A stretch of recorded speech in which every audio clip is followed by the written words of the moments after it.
On the last day of hunting season, a young woman was killed while walking her dogs in the woods. Police assumed it was an accident, but a handwriting analysis, a ballistic test, and an unusual physics experiment led investigators to ask the question, just what was the hunter's target? The Upper Peninsula of Michigan is 16,000 square miles of sparsely populated woodland. It's quiet and usually safe. I would think if someone had a bicycle stolen, it would make the front page of the newspaper. Here, residents have more trouble with hunters than with criminals. My daughter-in-law was hanging clothes one day, and bullets were just whizzing by her as she was hanging clothes, and it wasn't even deer season. On the last day of deer hunting in 1992, Judy Blake Moylanen went for a walk in the woods with her 5 dogs. Eventually, the dogs returned home, but Judy did not. Judy's mother and a neighbor went looking for her and found her on one of the trails in the woods. 70705, we have a hunting accident at the end of Cherry Lane off of M38. Judy was dead from a gunshot wound to the chest. It appeared to be an accident. Somebody called me. They told me about it, and well, my stomach just sunk to the floor, felt like it. I said, oh my God, no. Bullets from high-powered rifles can often travel 3 miles or more. And every now and then one comes down in the wrong place. Neighbors said they heard a rifle shot just after 2 p.m. The investigation was hindered because the bullet that killed Judy could not be found in the brush. There wasn't any bullet. I did find an older bullet, and it was underground, and it was slightly corroded, and that was turned over, but it was determined that it was probably not the projectile they were looking for. But they did find evidence of where it hit after killing Judy. I think they noted that particular night was a blaze mark or a scar that a bullet might have made on a nearby tree. Judy had been married to her husband, Bruce, for 14 years, and they had a 3-year-old daughter. Bruce worked as an insurance adjuster, and he said he had an alibi for the day of the accident. He came up with somewhere around 28 different individuals that he thought might be able to produce alibi for him on that day, starting at about 8 o'clock in the morning and going all the way till 6:30 at night. Bruce was angry that his wife wasn't more careful. And he was more or less critical of his wife for not wearing orange that day when she went in the woods. To me, I thought this was way out of character for this type of situation. Bruce made several more unusual statements about his wife, and investigators were starting to wonder whether Judy's death was really an accident.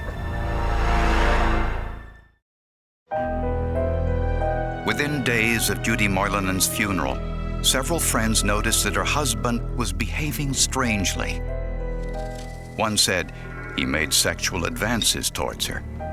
Asking me if I wanted to live with him and asking me if we could be more than just friends and those types of things. It was like, my God, your wife hasn't even been dead for a couple weeks and he's saying these things, you know. And there was another bizarre incident.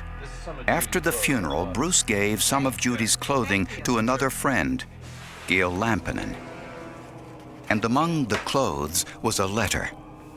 It's addressed to her, and it's allegedly from the victim, Judy Moylanen, signed Judes, which was Judy's very personal nickname, and Judy did not know Gail very well. She only had met her in passing, like once or twice. When I read the letter, I stood in the kitchen, and I think my first thoughts were, what the heck is this?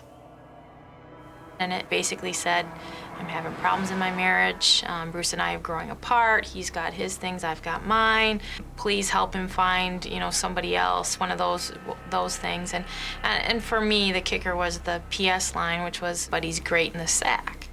And just thought it was bizarre that he would be writing something like this. Gail told police Bruce behaved inappropriately towards her in the months leading up to Judy's death. Bruce really turned up the heat, and he was becoming a stalker, is what it boiled down to. Well, he started coming over here and calling the telephone a lot and invite us to go skiing or do different things, and we wouldn't go with him. We were finding out that there may be a little bit more to Bruce Moylan than what his family knew about. To see if the letter was authentic, police took it to a forensic document examiner. And I was asked to compare that to known handwriting samples of Judy Moylan. Stegel noted that the handwriting was slow and deliberate. Well, that's an indication that the document could be a forgery. Someone's attempting to either disguise their writing or simulate the writing of another individual. There were several characteristics inconsistent with Judy's known handwriting samples. In the known handwriting sample of Judy, the end part of the T is a round bowl portion, almost looks like a B. And over in the question sample, there is a complete separation between the T and the H. There isn't that bowl formation, and it has a very short T crossing. It lacked all of her individual habits. The way she formed her letters, the way she connected her letters, the ending strokes, the crossing of the T's, the directions of strokes. The letter was a forgery. When someone writes on a piece of paper, it leaves indentations on the page underneath, which will hold more of an electrical charge than the other paper fibers. So Stegel placed a thin piece of plastic mylar over the letter, then used an electric wand to create an electrostatic charge. So then we take a toner and sprinkle over the top of the mylar surface.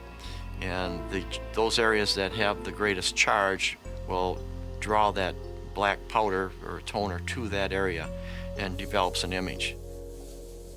This revealed someone practiced writing an earlier version of this letter on the page above this one, which is common in forgeries.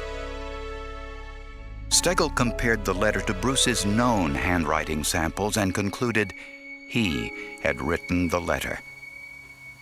To think that some guy would be so bold is to write this and attribute it to his wife after she'd been killed in a hunting accident. I didn't think about it because the person that I knew, I didn't think he was capable of doing something like that. And investigators discovered something else. Just 1 year earlier, Judy was hit on the head by a large chimney block that accidentally slid off the roof while Bruce was on the roof repairing it. And that accident darn near took Judy's life. She was lucky that she survived it. Another time, a fire broke out at the Moylanens' home while Judy was home alone sleeping. Fortunately, she woke up in time to call the fire department. But she kept that quiet. She only told, I think, one or two people about that. It was just weird. And again, weird doesn't equal guilty, but it certainly lays the foundation for murder and motive. And Judy had over $300,000 worth of life insurance when she died. In 1992, here in the UP, it's a lot of money. Bruce also told Gail about the insurance money and what she described as his clumsy attempts to seduce her. A lot of times he would try to tell me that he was going to be financially wealthy, to the point that he could quit his job and just work with his animals. It didn't take us long to know something just wasn't right. This wasn't just an accident. That may have been the understatement of the year.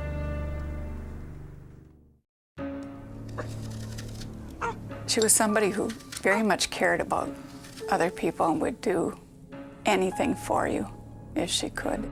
When 35-year-old Judy Moylan was killed in a freak hunting accident, her husband Bruce had an alibi for the entire day. But police found a witness who reported seeing Bruce out hunting that day alone, which contradicted his alibi. He had people that he claimed saw him around 2:30, 2:15 in the afternoon. But when you get right down to interviewing these people, Some of them couldn't even substantiate that they saw him. He could not cover a time when I was searching in the wrong area, and it was kind of getting to me. I know that the weather was going to change. We were supposed to get a lot of cold weather and snow. Finally, he decided to try a novel experiment using a slingshot to recreate the trajectory of the bullet. He knew where Judy was standing when hit and where the bullet had hit the tree. So he fired marbles at the tree from the same trajectory angle of the fatal bullet. So I tried to hit it near the same location as the bullet did, and I heard them ricocheting off the branches and leaves and so forth in the woods. One of the marbles that struck the tree ricocheted almost at a right angle, somewhere, as I recall, 80, 85 feet away from the tree. And when Castle looked around that area, he found the bullet. It was just a fluke. I didn't know. I was kind of at wit's end. To me, this was remarkable to have him think of this. What test could you do out in the woods to try to determine where a bullet might go after it struck a tree? Ray Kenny, a firearms examiner with the Michigan State Police, analyzed it to see if this was the bullet that killed Judy Moylanen. The copper jacket was damaged, which wasn't unusual, but he found some important evidence trapped inside. I pried back the mushroom area of the bullet and collected all this material. There was woody, fibrous material. Forensic scientists finally had something. It was the same wood and moss found on the tree with the scrape mark, and there was more evidence in the bullet. There was some other little fibers, and there was a very tiny pink fiber that I could see. The pink cotton fiber was microscopically similar to the shirt Judy was wearing. They also found a black fiber and a feather fragment in the bullet. The black fiber was similar to the black fibers of the jacket, and the feather fragment was similar to the down feathers that were found in the lining of the victim's jacket. There was no doubt that this was the bullet that killed Judy Moylanen. It was a .30 caliber round. That was an incredible break in the case. And that's one thing they didn't tell Moylanen they had for a long, long time. He had no clue that they had the bullet. Investigators researched all of the rifles that could have fired this round and identified 4 possible manufacturers. Bruce Moylanen denied owning any of these rifles. But in the couple's financial records were loan papers of a recent bank loan, and Bruce's gun collection was listed as collateral. we found an asset list in which listed a gun he failed to disclose to us, a .30-06 Savage 110 rifle with a scope, and that was consistent with one of the weapons that could have shot that bullet. So that right there was key to us. Bruce was hunting, but he wasn't hunting deer. He was hunting for his wife. Prosecutors believe Bruce Moylanen tried once before to kill his wife. A year earlier, while Bruce was on his roof making chimney repairs, a cement block mysteriously fell, hitting Judy on the head. Judy survived the incident. And they also believe Bruce started the suspicious house fire as another attempt on Judy's life. It's really mind-boggling that this guy could do something like that with his wife and his infant daughter sleeping in the house. Prosecutors say Bruce waited until hunting season for his next attempt, and he hid in the woods, waiting for Judy to walk the dogs. The bullet went through Judy's down vest, her red cotton shirt, then hit a tree and ricocheted into the woods. Even as an experienced hunter, Bruce probably never imagined that someone with a slingshot would find the bullet in the dirt, snow, and leaves. Since investigators couldn't find the murder weapon in Bruce's home, they believe he disposed of it somewhere before heading home. With Judy dead and $300,000 coming from her life insurance policies, Bruce continued to pursue Gail Lampinen, even though she was married and had shown no interest. Bruce decided to write her a letter and to make it look like Judy had written it before she died. He added the unusual postscript telling Gail about his sexual prowess. The electrostatic analysis shows that Bruce wrote an earlier version of the letter, possibly as practice to mimic Judy's handwriting. But it didn't fool the forensic document examiner. It's not possible to simulate someone else's handwriting 100%. You can interject some of their handwriting habits, but some of your own are going to appear. I feel his real motive was Gail Lampinen. Bruce felt that if he could get rid of Judy, that he was going to be able to sweep Gail off her feet and go off, and they were going to be happily together forever. During a police interview, they confronted Bruce with the forensic evidence. They made it clear that Gail Lampinen wanted nothing to do with him and that she knew from the start that the letter was a forgery. At that point, Bruce confessed. Cops introduced the fact that Gail Lampinen had been working with them, and I think that it was an emotional crusher for him. And I think that broke him down. We had no interest. We had no interest in doing things with him. We had our own life, and we just thought the more we would ignore him, he'd go away. But he didn't go away. Bruce said he threw the rifle in a nearby river, although police couldn't find it. Bruce was able to correct a mistake in the medical examiner's report. Bruce informed me that we were wrong in part of our evidence, that we thought that Judy had been shot in the left side, when in fact, she had been shot in the right side of her chest, exiting out of the left side. I felt that that was a key to his confession because he was telling us something that only the person who was there doing the shooting could know. He also revealed his motive. What's everybody's motive for murder? I think it comes down to money, greed. He had $320,000 worth of life insurance on his wife. He said that Judy was a tyrant at work and she was a tyrant at home. He said she was a bad cook and he ended up doing most of the cooking. He told us that he didn't want to go through a divorce because Judy would get half of everything and he didn't want to give up his assets. And that was Bruce's downfall. He was cheap. Bruce Moylanen was arrested and charged with premeditated murder.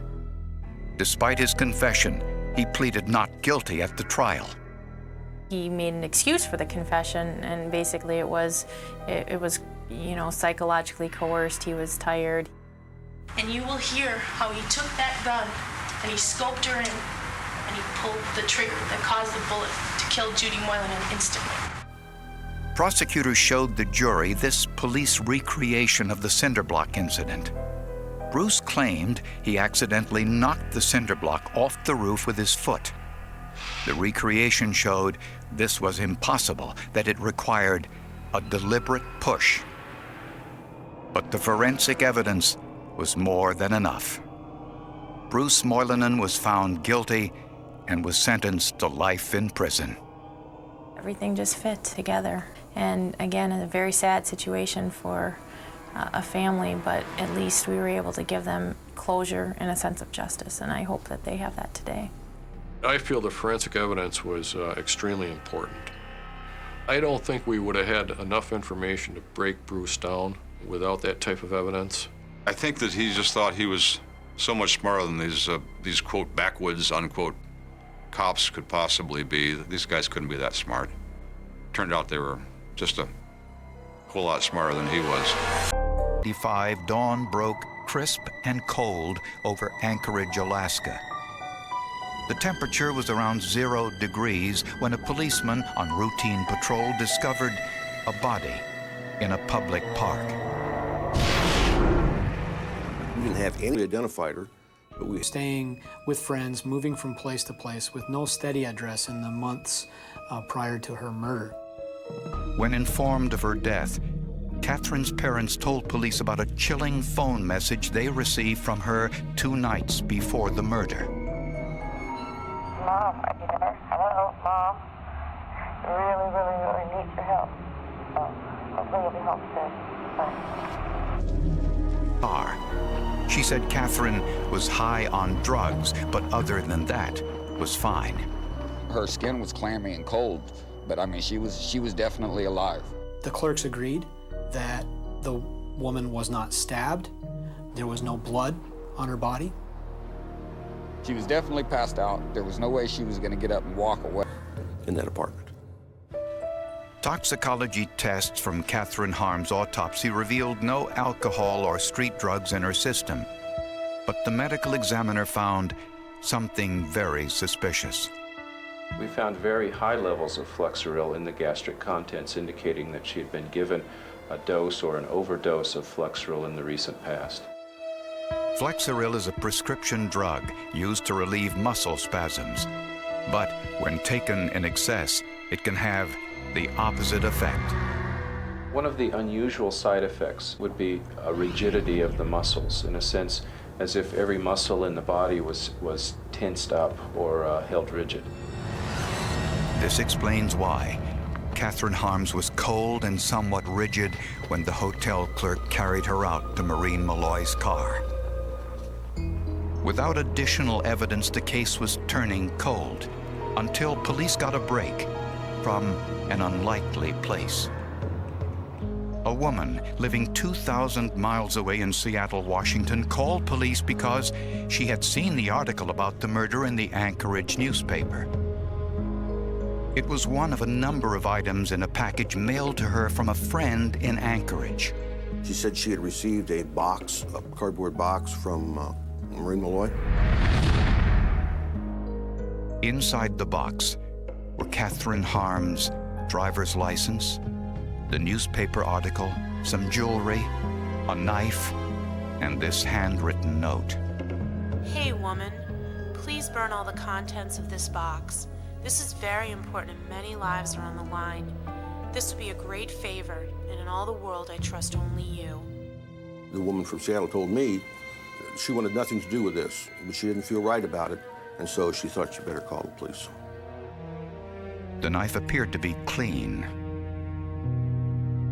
Investigators wanted to know whether this was the weapon used to kill Catherine Harms.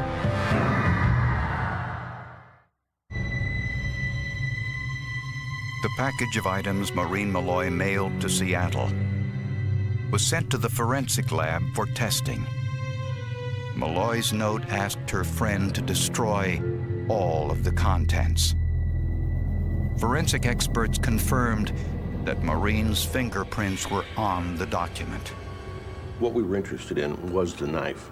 It was a folding buck-type knife, and we knew from the autopsy that the injuries would be consistent with the knife. Call of duty.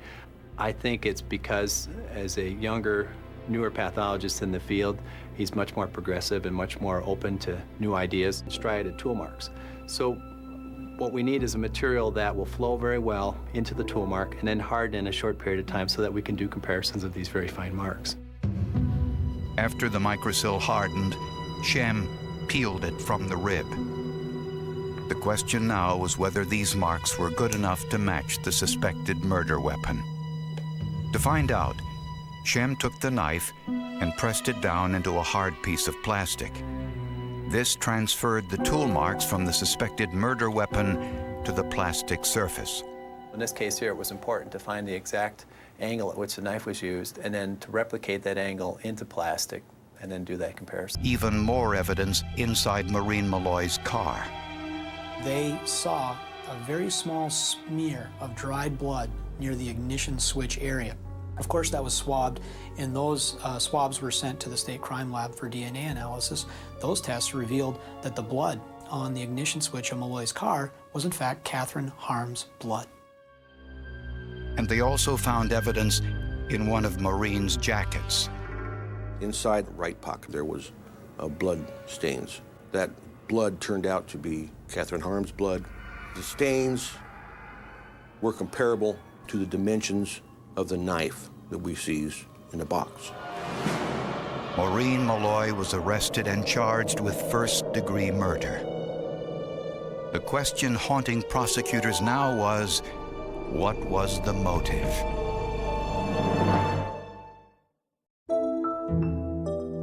Maureen Malloy denied any involvement in Catherine Harm's murder.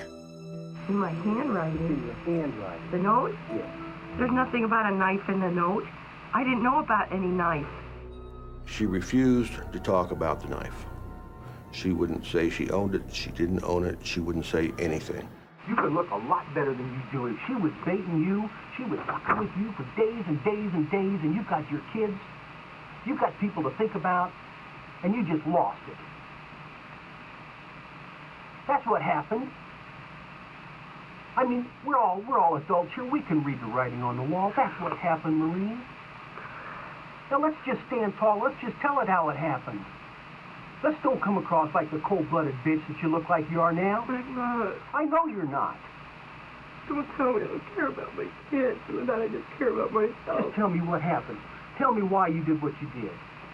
They go back and forth and back and forth. And it turns out that Malloy never comes off her story. Finally, I asked her about the knife, and the tool marks on the knife exactly matching the bone in the chest of my victim. And at that time, she said she didn't want to talk anymore. She wanted to see a lawyer. The forensic evidence proved that it was Malloy's knife and no other that left the distinctive tool marks on Catherine's rib. I really don't believe that Maureen Malloy thought that the police department, the crime lab, the medical examiner's office would join together to create a team that would solve this crime. I think that Maureen Malloy figured nobody would spend this kind of effort. You told him. Maureen Malloy denied everything and took the stand in her own defense. Who killed Catherine Harms? I wasn't there. Who killed Catherine Harms? I was not there. She claimed that members of the local Hells Angels motorcycle gang killed Catherine and planted the evidence to frame her. And I did not do that to her, and they would do and say anything to discredit me to cover for what they did in that room. In closing our Reminder, and I will remind the state of Alaska of the atrocities that you have committed against my sister.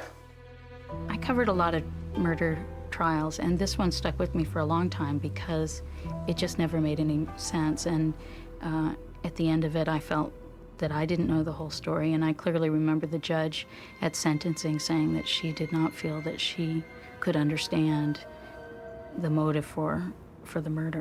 Witnesses, people lie. Science doesn't. And in this case, the scientific evidence was irrefutable. The rain had stopped less than an hour before police found the car. It sat alone beneath a dying street lamp on a narrow service road outside a small California town, its windshield filmed with water, its driver's door unlocked, its headlights still facing the empty road ahead. Nothing about the scene looked dramatic at first. No shattered glass, no overturned vehicle, no obvious struggle. Then an officer looked inside. The driver's seat was empty. On the passenger seat was a woman's purse. Her keys were still in the ignition. And on the dashboard, beneath the dim reflection of the street lamp, was a handwritten note containing only 3 words. Don't trust him. That was the beginning of a mystery that would haunt California investigators for more than 4 decades. The woman was 26-year-old Rebecca Hay. She had disappeared on a cold October night in 1985. For years, detectives would believe the answer was somewhere inside that abandoned car. They would search the road, question friends, rebuild her final hours, follow rumors, examine suspects, reopen evidence boxes, and every time they thought they were close, the case would slip away again. Rebecca seemed to have vanished between one moment and the next. No confirmed witness saw her leave the car. No body was found. No weapon was recovered. No confession came. The town slowly moved on. Rebecca's family did not. Her mother kept the bedroom exactly as it had been the morning Rebecca disappeared. Clothes remained folded in drawers. Photographs stayed on the wall. A small cassette recorder sat beside the bed, holding an unfinished voice message Rebecca had never completed. Every year, on the anniversary of her disappearance, someone placed flowers beside the old service road. For years, nobody knew who. Then, decades later, a forgotten clue surfaced from a police evidence box. It was not DNA. It was not a fingerprint. It was not a secret confession. It was something far smaller, a photograph. And once detectives understood what was hidden inside that photograph, the entire case changed. Rebecca Hale had not disappeared randomly. Someone had been watching her. And the person who knew the most about what happened that night had spent decades standing just outside the investigation. Rebecca was remembered by people in town as quiet but determined. She worked at a medical supply company during the week and spent weekends helping her younger brother with his motorcycle. She was not known for taking unnecessary risks. She kept appointments. She called her mother regularly. She carried a small notebook everywhere and wrote down nearly everything. On October 17th, still 1985, she left work shortly after 6. A co-worker later remembered Rebecca looking distracted. When asked if everything was all right, Rebecca reportedly smiled and said she had something to take care of. That sentence would become one of the most repeated details in the investigation. Something to take care of. Nobody knew what it meant. Rebecca's mother spoke to her by telephone that evening. It was a short conversation. Rebecca said she would be home later. Her mother asked why. Rebecca hesitated. Then she said she had to meet someone. That was the last confirmed conversation anyone had with her. At approximately 9:40 p.m., Rebecca's car was discovered several miles outside town. The engine was warm. The radio was playing softly. The passenger door was closed. The driver's door stood slightly open. Rebecca's purse was inside. Her wallet was inside. Her identification was inside. Her coat was hanging over the back of the passenger seat. But Rebecca was gone. Investigators immediately suspected foul play. The location was isolated enough to raise concern, yet close enough to town that someone could have seen something. Police searched the surrounding fields with flashlights. They walked drainage ditches. They checked abandoned buildings. They questioned motorists. They brought in tracking dogs. The dogs followed Rebecca's scent from the car toward the edge of a dirt path. Then the trail disappeared. There was no obvious blood, no discarded clothing, no broken branches. Nothing that explained where she had gone. The note on the dashboard became the centerpiece of the investigation. Don't trust him. 3 words. 1 pronoun. 1 question. Who was him? Detectives began listing every man Rebecca knew. Co-workers, friends, former boyfriends, neighbors, relative, business contacts. A name quickly rose to the top. Daniel Mercer. Mercer had worked in the same building as Rebecca. He was 31, married, quiet, well-regarded. He told investigators Rebecca had sometimes asked him for advice. He admitted seeing her on the afternoon of October 17th, but he insisted he had nothing to do with her disappearance. His alibi appeared solid. He said he had gone home after work. His wife confirmed it. A neighbor remembered seeing his car in the driveway. Investigators checked his vehicle. Nothing. They searched his home. Nothing. Mercer became a person of interest, but without evidence, there was little investigators could do. The case slowly expanded, then stalled. Months became years. The note was analyzed. No usable fingerprints were recovered. The handwriting was compared against Rebecca's notebooks. Experts concluded the words appeared to have been written by Rebecca herself. That made the case even stranger. If Rebecca wrote the note, was she afraid of someone? Was she warning herself? Was she trying to leave a message before something happened? Or had she written it as a private reminder unrelated to her disappearance? Nobody knew. Then came the first major break. A truck driver reported seeing a dark sedan parked behind Rebecca's vehicle that night. He remembered only part of the license plate. Investigators searched thousands of vehicle records. One plate seemed to match. It belonged to Daniel Mercer. But when police questioned him again, Mercer denied being there. He said the truck driver must have been mistaken. Investigators could not prove otherwise. The case remained unsolved. And then, in 1988, something happened that almost destroyed the investigation. A local newspaper published an article claiming Rebecca had secretly planned to leave California. The article suggested she might still be alive. Her family was devastated. Rebecca's mother rejected the theory immediately. She knew her daughter. Rebecca would never have vanished without telling her. The story created confusion. Tips poured in. Most were useless. Some were cruel. A few claimed to have seen Rebecca in Nevada. Another person said she was living under a different name in Oregon. None could be confirmed. The investigation became buried beneath speculation. By the early 1990s, detectives had little left to pursue. The original officers retired. Evidence was transferred. Boxes were labeled. Files were archived. Rebecca Hale became another name in a long list of California cold cases, but the case never completely disappeared. Every few years, someone reopened the file. Every time, the same questions remained. Who wrote the note? Who was Rebecca supposed to meet? Why was her car left untouched? And where had she gone? The answer remained hidden. Not in a secret location. Not in a confession. Not in a missing piece of forensic technology. It was hidden inside something investigators had already seen, something they had photographed, something they had forgotten. For nearly 40 years, nobody realized that the truth had been sitting in plain sight. Then, in 2024, a retired detective named Michael Torres requested access to the original evidence archive. He had never worked Rebecca's case during the initial investigation. He had heard about it from another retired officer. The story bothered him, especially the note. Torres believed the note was too deliberate to ignore. He requested every surviving document. Photographs, interviews, evidence log, handwriting comparisons, property records, telephone records, vehicle reports, everything. One box contained a stack of photographs from the original crime scene. Most were routine. The car, the road, the surrounding field, the dashboard, the purse, the note. Torres almost skipped the final photograph. It showed the interior of Rebecca's car from the passenger side. Nothing unusual, until Torres enlarged it.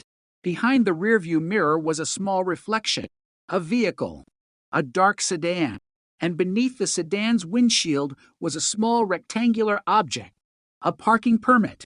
Torres compared the image with archived records. The permit belonged to the medical supply company where Rebecca worked. But there was more.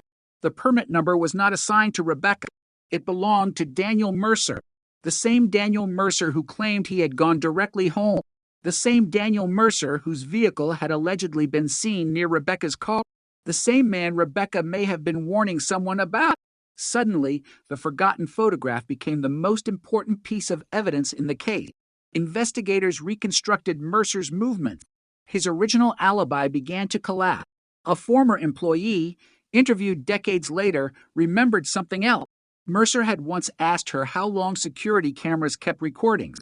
At the time, nobody thought it mattered. Now it did. Detectives went back through old company records. A maintenance log showed that Mercer had accessed a storage area on the evening Rebecca disappeared.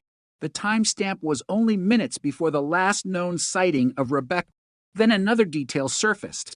Mercer had claimed Rebecca never contacted him that night, but telephone records showed a call from Rebecca's workplace extension to his home shortly after she left work.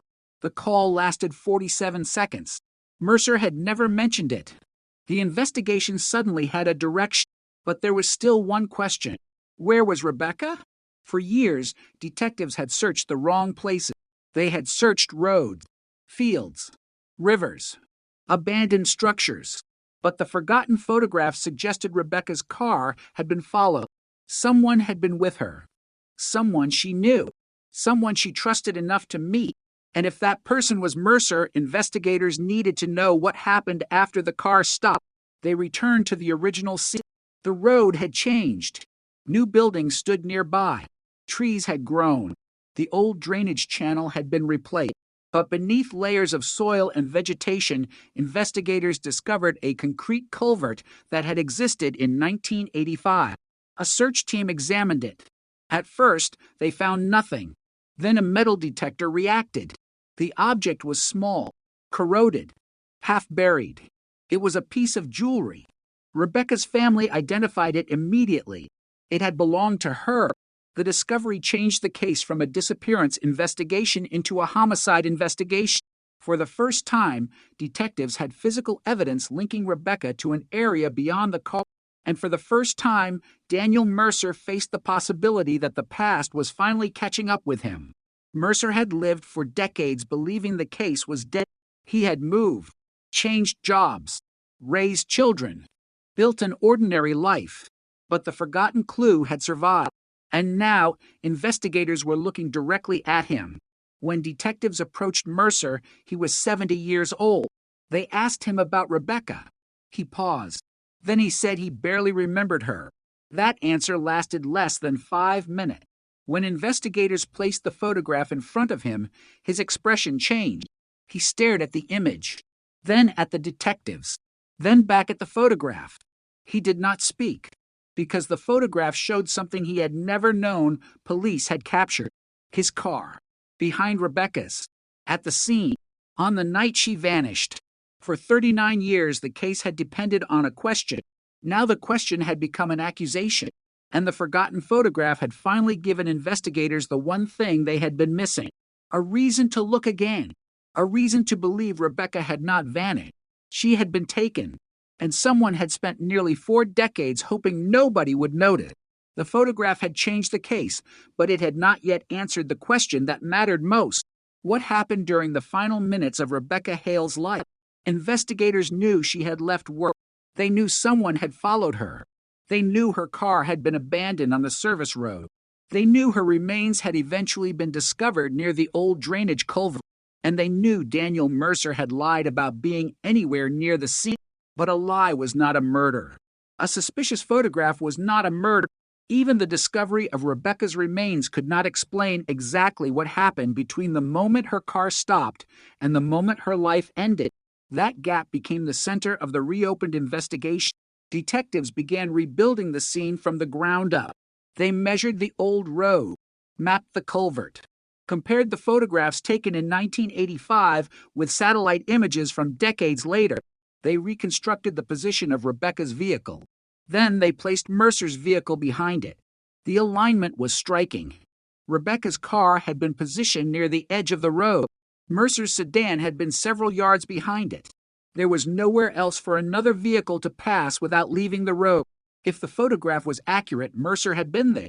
And if Mercer had been there, his original alibi was impossible. But investigators wanted to know why. They returned to the old company records. Rebecca had not simply suspected Mercer of stealing inventory. She had been following a pattern. Shipments were disappearing. Invoices were being altered. Signatures were being copied. Some of the missing equipment was expensive enough to attract attention, but not expensive enough to trigger an immediate audit. Rebecca noticed something others missed. The same customers appeared repeatedly, the same delivery routes, the same discrepancies, and several transactions were connected to Mercer. She had begun making copies. That discovery explained the missing notebook pages. Rebecca had been collecting evidence. She had been preparing something, possibly a report, possibly a confrontation, possibly both. Investigators found another surviving document inside the company archive.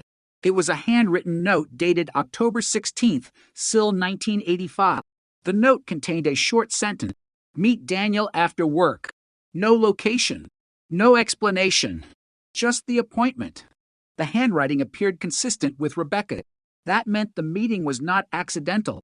She had planned to see Mercer, and Mercer knew it. The next question was whether he had planned something too. Investigators examined Mercer's personal record. In 1985, he had purchased a new briefcase. The receipt showed the purchase occurred 2 days before Rebecca disappeared. That alone meant nothing. Then detectives found a second receipt, a pair of work gloves, purchased the same afternoon. Again, nothing conclusive. But the purchases occurred within hours of Rebecca's final confrontation with Mercer. The investigators began asking a different question. What did Mercer expect to happen that night? The answer might have been hidden in the inventory scheme. If Rebecca exposed him, Mercer could lose his job. He could face criminal charges. His marriage could collapse. His financial problems could become public. But none of that automatically meant murder. The prosecution needed to show intent. They needed to establish what Mercer did after Rebecca confronted him. That was when detectives returned to his former wife. She had already described his behavior that night. The dirty clothes, the injured hand, the washed shoes. But during another interview, she remembered something else. Mercer had arrived home carrying a small metal box. He placed it in the garage. She asked what it was. He told her it contained tools. Years later, after their divorce, she had seen the same box. It was empty. Investigators searched for it. The box itself was gone, but the former wife remembered its distinctive appearance, a dark green metal case with a broken latch. That description matched an object photographed inside Mercer's storage unit in 1987. The storage unit had been sold decades ago. Most contents were gone, but the original inventory sheet survived. One item was listed: green metal toolbox. Investigators traced the person who purchased the contents. He was dead, but his daughter remembered cleaning out the barn. She told detectives that an old green toolbox had been among the items. She had thrown it away years earlier. There was no physical evidence left, but the chain of details was growing. Then detectives found something even more disturbing. A former mechanic who had serviced Mercer's car remembered seeing mud underneath the vehicle after the night Rebecca disappeared. The mechanic had replaced Mercer's tires 2 days later. He remembered the vehicle because Mercer had complained about damage to the suspension. The mechanic's original work order included one handwritten phrase: underbody scraped. Investigators compared that detail with the geography of the service road. Near the drainage culvert was a steep dirt embankment. A vehicle leaving the road at an angle could scrape its underside. That suggested Mercer had driven somewhere he had never admitted visiting. The investigation now had a physical location, a possible motive, a vehicle, a confrontation, and a victim. But detectives still needed the moment that connected them all. That moment came from a witness nobody expected to find. Her name was Evelyn Shaw. In 1985, she had been 17 years old. She worked evenings at a gas station approximately 2 miles from the service road. She had never contacted police. She had never considered herself a witness. But when investigators showed her an old photograph of Rebecca's car, she remembered something. A woman had stopped at the gas station that night. Evelyn remembered because Rebecca appeared nervous. She bought a bottle of water. She stood beside her car. Then a dark sedan pulled into the lot. Rebecca looked at it. Her expression changed. She got back into her car immediately. Evelyn remembered the sedan leaving behind her. She had assumed they were together. She had never imagined it was important. Investigators asked whether she remembered the driver. She said she could not be certain.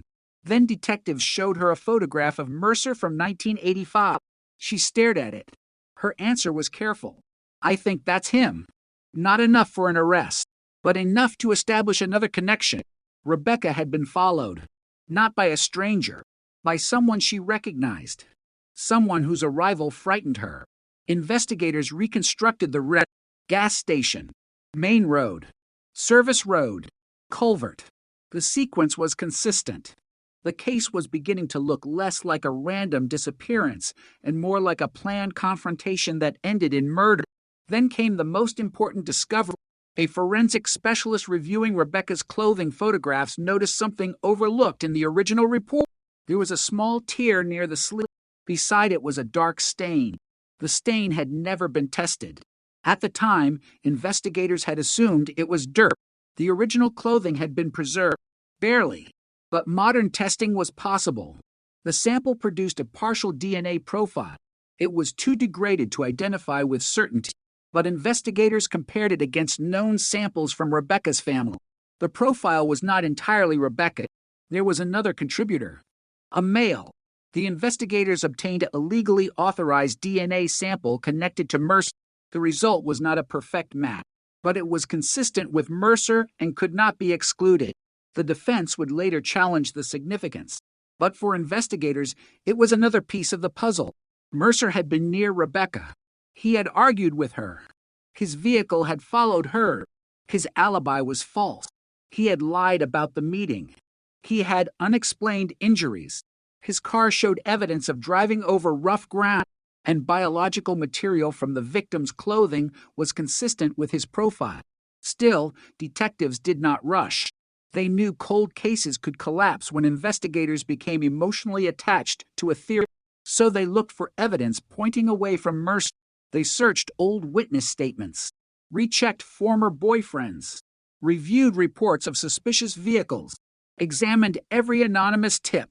One name appeared repeatedly: a former boyfriend named Stephen Cole. Cole had moved away shortly after Rebecca disappeared. He had argued with her several weeks before. Early investigators had considered him a suspect, but his whereabouts were eventually confirmed. He was working in another state that night. The evidence eliminated him. Another man claimed Rebecca owed him money. He had threatened her. But phone records placed him hundreds of miles away. One by one, alternative theories collapsed. Mercer remained. The investigation also discovered that Mercer had made one unusual change immediately after Rebecca vanished. He stopped using the company parking lot. He began arriving early, leaving through a different entrance. And within months, he resigned. He told coworkers he wanted a fresh start. Nobody questioned it. The company closed the inventory investigation quietly. The missing equipment was written off. The records were boxed. Rebecca's disappearance became the only major mystery, but the two events were connected. She had been investigating Mercer, then she disappeared. Mercer left the company, and the missing inventory stopped. That was the pattern investigators needed. Then they found the last missing piece. A former company accountant had kept personal copies of several invoices. He had been dead for more than a decade. His daughter found the documents while cleaning his house. One invoice was dated October 17th, SIL 1985. It showed a shipment that officially never existed. At the bottom was Mercer's signature. The shipment contained medical equipment valued at thousands of dollars. The equipment had been diverted. Rebecca had discovered it. The document gave investigators a motive that was no longer speculative. She had evidence. Mercer had something to lose. And on the night she disappeared, they met. The story was becoming brutally simple. Rebecca believed she was meeting Mercer to confront him. She may have believed she could force him to explain the missing inventory. She may even have believed she was safe. But she was wrong. At the service road, something happened. An argument. A confrontation. A struggle. Then silence. Mercer left Rebecca behind. He drove away. And for nearly 4 decades, the world knew only that a young woman had disappeared.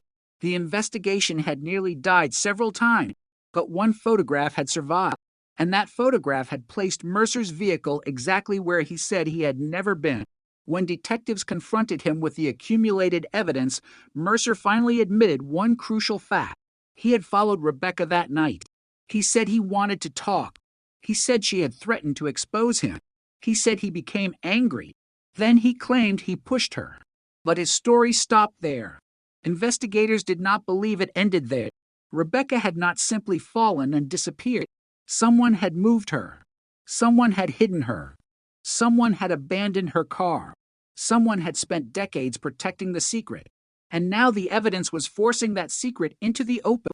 The cold case was no longer cold. It was alive again. And the forgotten clue that started everything was still sitting on the table. A grainy photograph. A dark sedan. A tiny parking permit. A detail that had been invisible for 39 years, until someone finally looked closely enough. The confession did not come all at once. It came in fragments. A sentence. A pause. Another sentence. Then silence. Daniel Mercer sat inside the interview room with his hands folded on the table, refusing to look directly at the photograph that had destroyed his original story. Investigators had spent months rebuilding the night Rebecca Hale disappeared. Now they needed Mercer to explain what happened after the two vehicles reached the service road. He claimed Rebecca confronted him about the missing inventory. He admitted she had threatened to report him. He said he became angry. He said he grabbed her arm. Then he said she fell. But the investigators knew something was wrong. The position of Rebecca's vehicle did not match an accidental confrontation. The evidence near the culvert did not match a simple fall.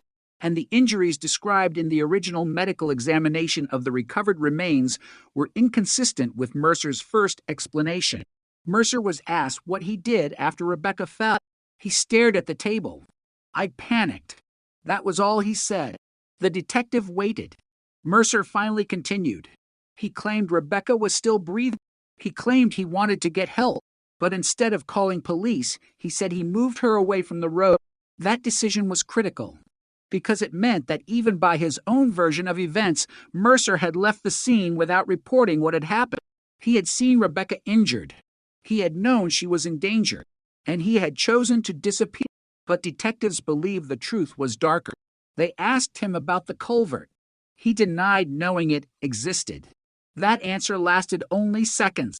Investigators produced the road maintenance records, then the tire damage report, then photographs showing the path from the service road to the culvert.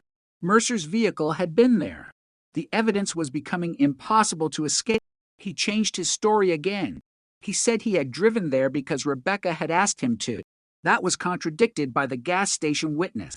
Rebecca had appeared frightened when Mercer's vehicle arrived. She had not been waiting for him. She had been trying to avoid him.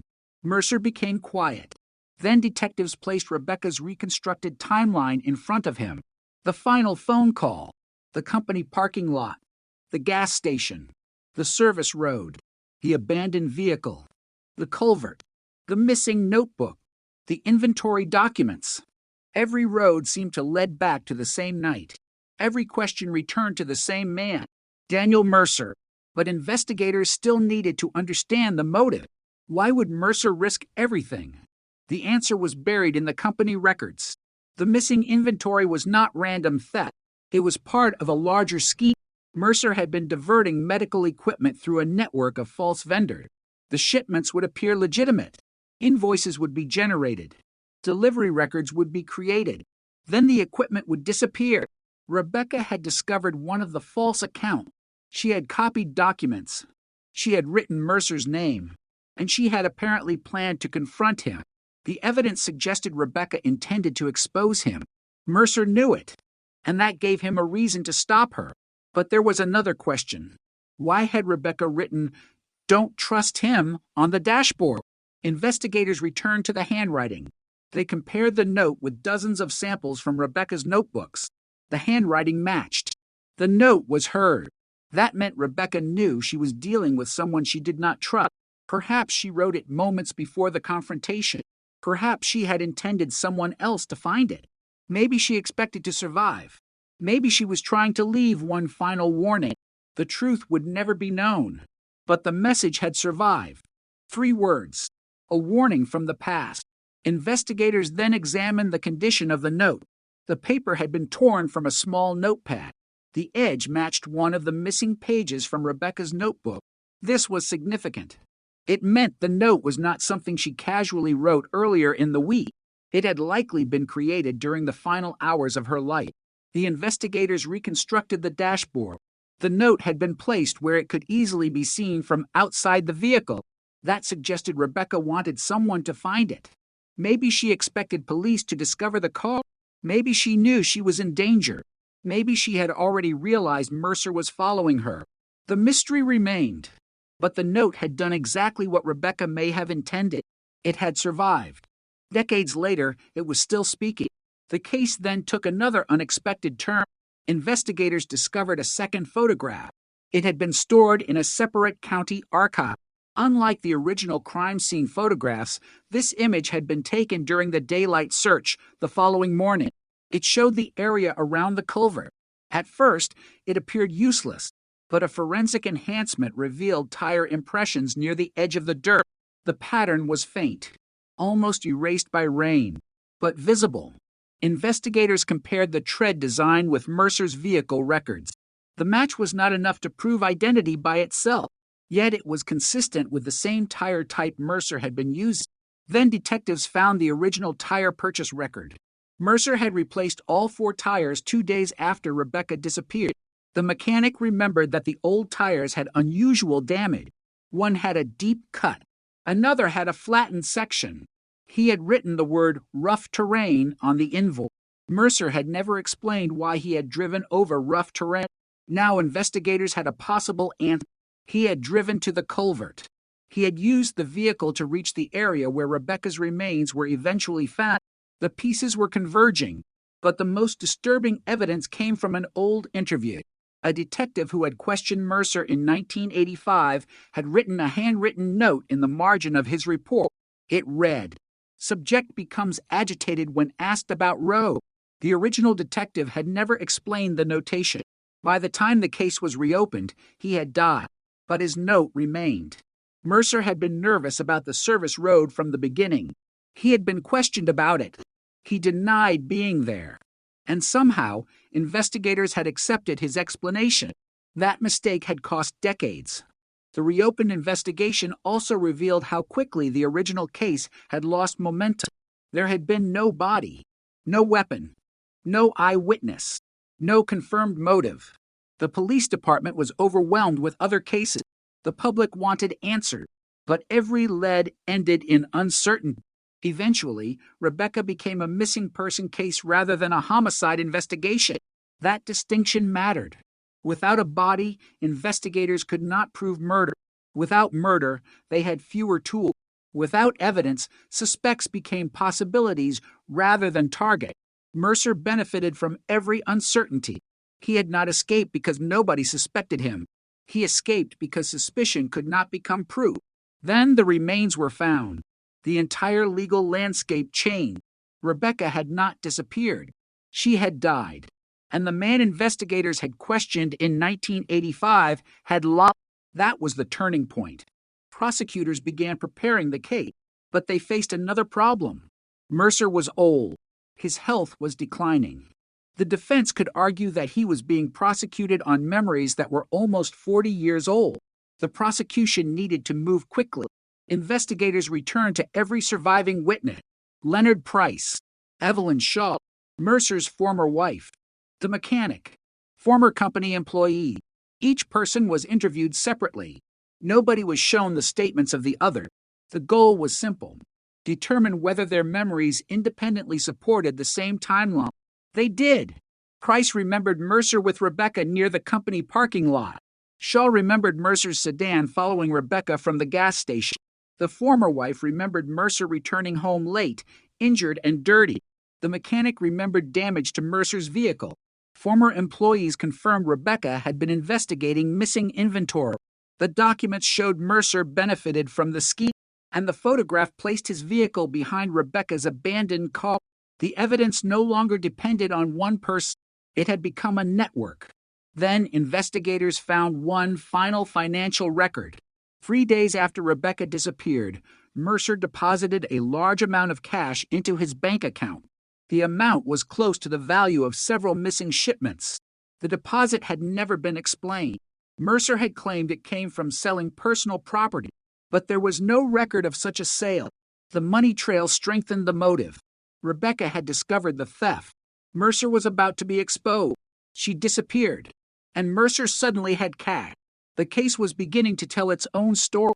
Rebecca left work believing she was meeting someone she knew. Mercer followed her.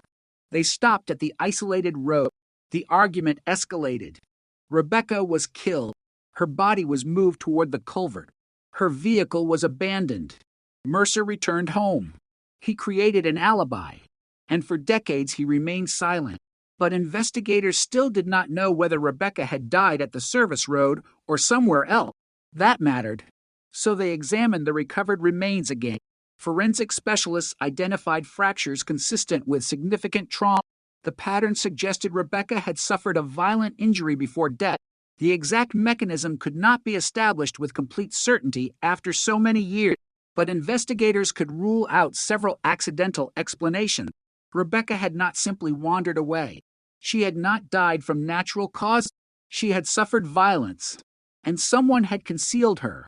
Mercer's story was collapsing. When detectives confronted him again, he became emotional. He said he had never wanted Rebecca to die. He said everything happened too quickly.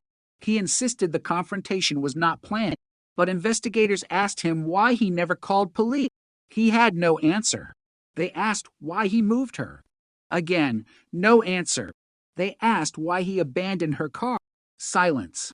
Then they asked the question that had haunted the case since 1985.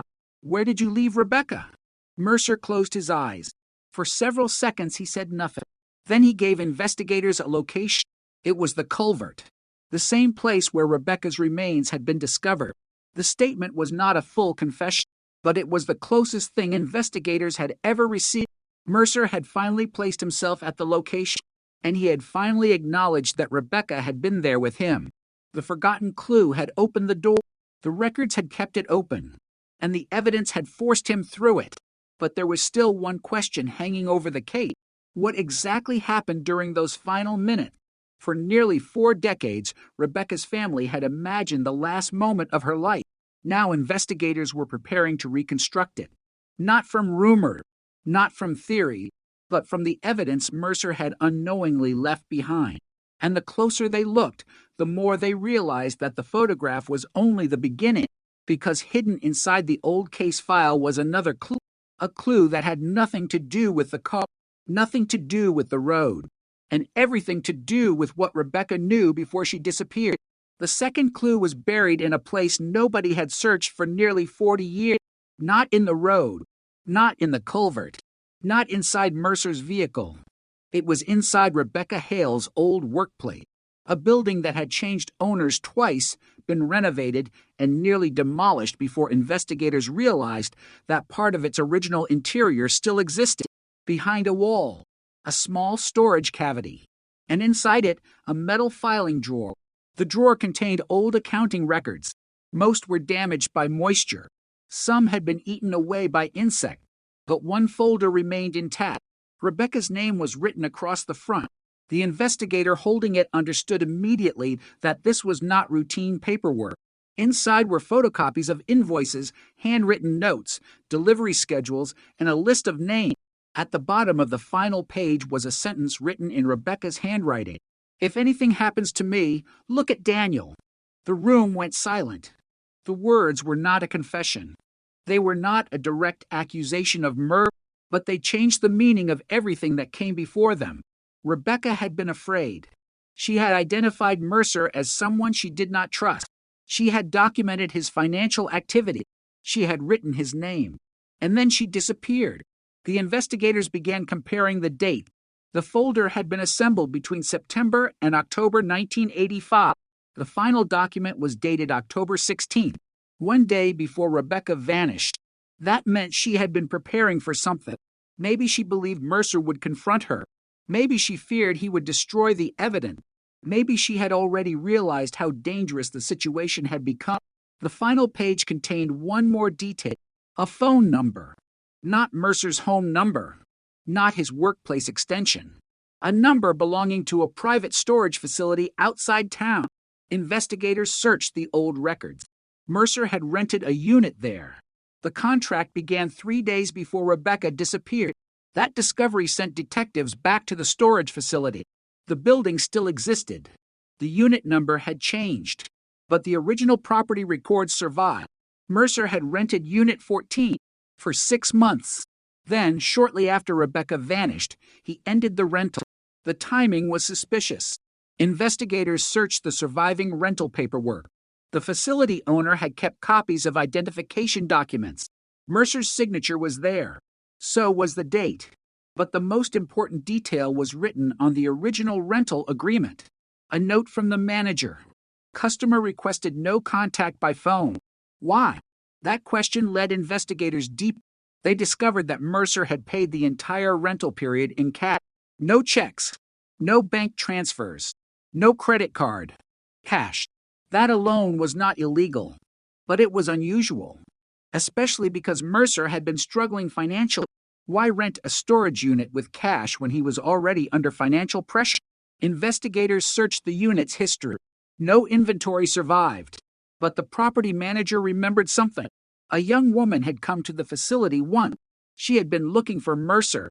The manager could not remember her name, but he remembered she seemed angry. That woman was Rebecca. The discovery placed Rebecca at the storage facility before her disappearance. Investigators now had another location, another meeting, another hidden connection. They examined the dates. Rebecca had apparently visited the unit several days before she vanished. What had she seen? That question became critical. Maybe the missing inventory had been stored there. Maybe she discovered documents. Maybe she confronted Mercer. Whatever she found could explain why the tension between them escalated. The original investigation had never known about the storage unit. Mercer had never mentioned it. That omission suddenly looked enormous. Detectives searched old business records for companies connected to the storage facility. One name appeared repeatedly: a small transportation company. The same company had received several of the missing medical shipments. The connection was direct. Mercer had been using the storage unit as part of the operation. Rebecca had discovered it, and she may have gathered enough evidence to expose him. The case now had a motive that extended beyond personal conflict. Rebecca was not simply an inconvenient witness. She was a threat to a criminal operation. Investigators reconstructed the final week of her life. She had become increasingly cautious. She changed the route she drove home. She began making copies of documents. She stopped leaving her notebook at work. She told a coworker she felt someone was watching her. The coworker had dismissed it. At the time, there was no reason to believe Rebecca was in immediate danger. Now that memory carried a different weight. One coworker remembered Rebecca saying something else. "Daniel knows I know." The sentence had never appeared in the original police report. The coworker had forgotten it until investigators asked specific questions. She suddenly remembered. Rebecca had looked serious, almost frightened.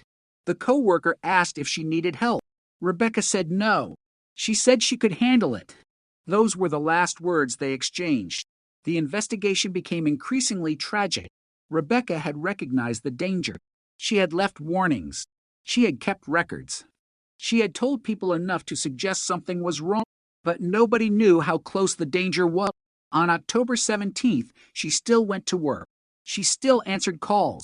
She still drove her car. She still believed she could confront Mercer, and that decision brought her to the service road. Investigators returned to the note. "Don't trust him." The handwriting was hers. The paper came from her notebook, but the positioning was unusual. The note had been placed on the dashboard, not hidden, not folded, visible. Investigators believed Rebecca wanted it discovered. Maybe she knew she was meeting someone dangerous. Maybe she expected something to happen. Maybe she was trying to protect herself. Whatever the reason, the message survived, and the fact that it survived made the case even more disturbing. Rebecca had left a warning. The killer had not removed it. Perhaps Mercer never noticed it. Perhaps he assumed nobody would understand it. Either way, it remained. For decades. The detectives then examined another overlooked detail: Rebecca's car keys. They had remained in the ignition. The vehicle was not locked. The driver's door was open. This suggested she had left the car quickly, not calmly, not as part of a planned departure. She had likely stepped out during the confrontation. Mercer's vehicle had been behind her. That meant he had approached her directly. The gas station witness had remembered Rebecca looking frightened when Mercer arrived. The sequence was becoming clear. She knew him. She feared him. She stopped anyway. And that was the last mistake she ever made. Investigators then focused on the route between the service road and the culvert. Mercer's vehicle would have needed to leave the main road. The old tire tracks supported that. The damage to his vehicle supported it. The maintenance report supported it. And the location where Rebecca's remains were found supported it. The evidence was becoming physical, not just testimony, not just memory. The ground itself was telling the story. Forensic specialists examined the soil recovered from Rebecca's remains. They compared it with soil samples from the culvert. The composition was consistent. A small amount of plant material was also recovered. Some fragments belonged to a species common near the culvert but uncommon elsewhere in the surrounding area. Again, not enough alone, but another confirmation. Rebecca had been there. The investigators then examined Mercer's old vehicle records. His sedan had been serviced 3 times in the weeks after the disappearance. One repair involved the trunk latch. Another involved the rear suspension. A third involved cleaning the interior. The cleaning record was particularly interesting. Mercer had paid for a full interior detailing. The appointment occurred 2 days after Rebecca vanished. The mechanic remembered the car being unusually dirty. He remembered mud. He remembered a strong chemical smell. He had assumed Mercer had driven through a construction site. Now investigators wondered whether Mercer had been trying to remove evidence. The case was becoming more difficult to dismiss as coincidence. Too many unusual actions had occurred immediately after Rebecca disappeared. A new set of tires, vehicle repairs, interior cleaning, storage unit termination, cash movement, resignation from the company, and silence. Mercer had systematically changed his life after Rebecca disappeared. At the time, each action looked ordinary.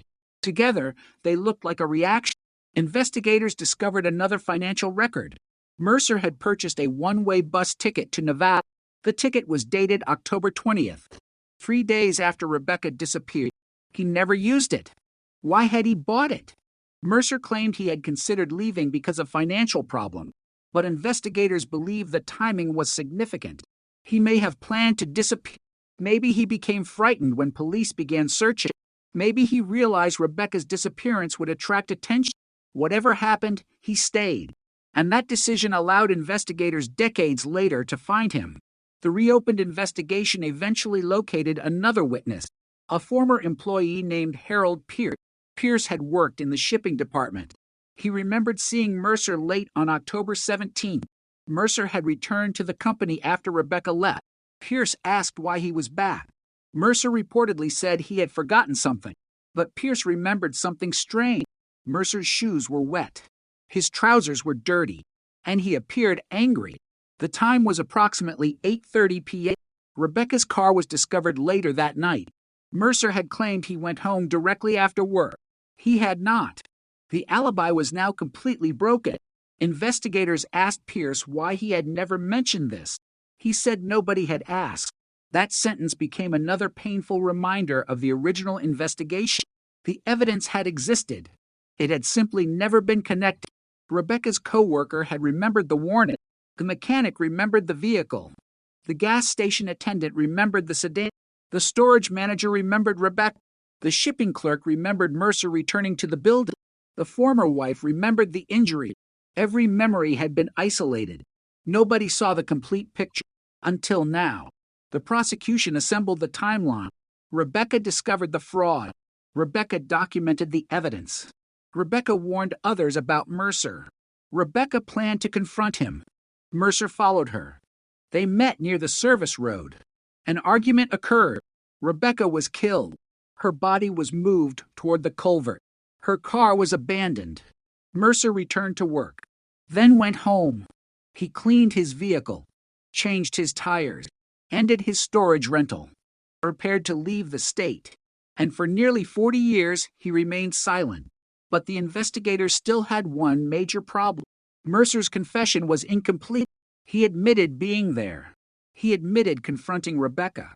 He admitted moving her. But he denied intending to kill her. The prosecution would need to prove that his actions amounted to murder, and that meant understanding exactly what happened during the confrontation. Forensic specialists began reconstructing the injury.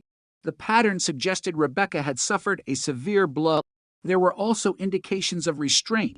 The evidence did not support a simple accidental fall. Something more violent had occurred. Mercer's story was becoming impossible to reconcile with the physical evidence. When investigators presented the findings, Mercer stopped talking. He had given them enough to place himself at the scene, but not enough to explain the kill. Then one detective asked him about Rebecca's final warning. Why did she write, "Die Owen, trust him"? Mercer looked at the detective. For the first time, anger appeared on his face. He said nothing, but his reaction revealed something investigators had suspected for decades. He knew what the note meant. And somewhere inside that silence was the truth Rebecca had tried to leave behind. The cold case had started with a missing woman. It had survived because there was no body. It had been buried by time. Then the remains were found. The records resurfaced. The witnesses remembered. And one forgotten photograph exposed the vehicle that Mercer believed nobody would ever notice. But now investigators were approaching the final question. Was Rebecca's death planned? Or had a confrontation spiraled into something Mercer could no longer control? The answer would determine everything, because somewhere between those two possibilities was the difference between an accident, a killing, and a murder deliberately concealed for 39 years. And the evidence waiting inside the old case file was about to make that distinction impossible to ignore. The answer was hidden in the final minutes, not in what Mercer said, in what he did afterward. That distinction mattered. A man could claim panic. He could claim an accident. He could claim that one terrible moment changed everything. But actions taken after a death could reveal what words never would. Investigators began examining every movement Mercer made after Rebecca disappeared. The timeline was precise, too precise to ignore. At approximately 8:30 p.m., Mercer was seen near the company. By 9 o'clock, Rebecca's vehicle was traveling toward the service road. By approximately 9:40, her car was discovered abandoned. Mercer later returned home. His wife remembered his clothing, his injured hand, the dirt, the shoes washed outside, the strange metal box. Then came the vehicle cleaning, the tire replacement, the cash deposit, the unused bus ticket, and the sudden decision to leave his job. One event might be explained. All of them together were much harder to explain. Investigators believed Mercer had been preparing for consequences. He knew something had happened. He knew Rebecca was not coming home, and he knew the police would eventually ask questions. The question was whether he had intended to kill her from the beginning. Investigators found no direct evidence of a premeditated murder plan. There was no written plan, no purchased weapon that could be tied to the crime, no recorded threat. But there were indications of preparation: the gloves, the storage unit, the briefcase, the cash, the attempt to control the evidence, and the fact that Mercer had followed Rebecca to an isolated location. That was enough to raise a darker possibility. Maybe the confrontation had been planned. Maybe Mercer knew Rebecca had evidence against him. Maybe he intended to intimidate her. Maybe he intended to take the documents.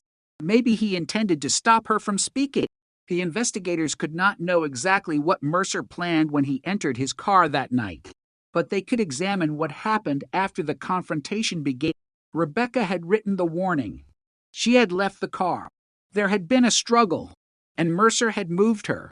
The forensic evidence suggested violence. The recovered remains showed trauma. The exact weapon was never found, but the pattern of injuries made one thing clear. Rebecca had not simply slipped. She had not wandered into the darkness. She had been attacked. The detectives asked Mercer again. He insisted the death was accidental. Then they asked why he had hidden her body. His answer was almost impossible to hear. He said he was afraid of prison, afraid of losing everything, afraid that Rebecca's evidence would expose him. That statement was significant because it connected his motive directly to the kill. He was not simply afraid after an accident. He was afraid of what Rebecca knew. The prosecution now had a theory. Rebecca had discovered Mercer's theft operation. She had gathered documents. She confronted him. Mercer attacked her. When she died, he concealed the body and destroyed evidence. Then he built an alibi. For decades, that alibi survived, until one photograph destroyed it. But there was still something missing: Rebecca's evidence. The documents she had gathered were incomplete. Some invoices were found. Some notes were recovered. But the central file she had been building was missing. Investigators believed Mercer had taken it. If they could find it, they might be able to establish exactly what Rebecca knew. They searched the old storage records again. The storage unit had been closed shortly after the disappearance, but the rental facility kept an annual inventory. One handwritten entry caught their attention: box removed by customer. The date was October 19th, Sill, 1985, 2 days after Rebecca vanished. The manager had written that Mercer arrived early in the morning. He carried several boxes out. One was described as a gray file box. The manager remembered Mercer appearing nervous. At the time, nothing seemed unusual. Decades later, the detail was crucial. Investigators searched for the box. They traced property connected to Mercer's former residence. The house had been sold years earlier.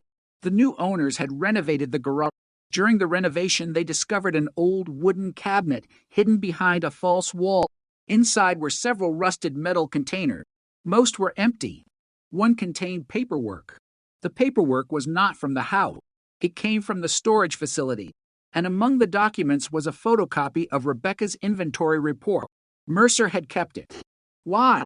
Perhaps because he wanted to know what she had discovered. Perhaps because he had used it to identify the evidence that could destroy him. The report contained names, dates, shipment numbers, account information, and a handwritten notation. Meeting Daniel tonight.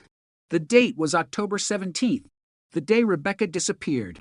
The investigators now had direct proof that the confrontation was connected to the fraud investigation. Mercer had been confronted. He had motive. He had access. He had opportunity. And he had lied. But prosecutors still needed to be careful. The defense could argue that Mercer and Rebecca had simply met to discuss business, that the confrontation became heated, that Rebecca's death was accidental, that the subsequent concealment was an act of panic. That interpretation could reduce the severity of the crime. So investigators returned to the physical evidence, the injuries, the scene, the location of the remains, the missing evidence, the position of the vehicle, the note, the forensic findings. A medical examiner concluded that the injuries were consistent with repeated blunt force trauma, not one accidental impact. Repeated. That changed everything. Mercer's story of one push followed by an accidental death no longer fit. Rebecca had suffered multiple impacts. Someone had struck her. Again and again. Then investigators discovered something else.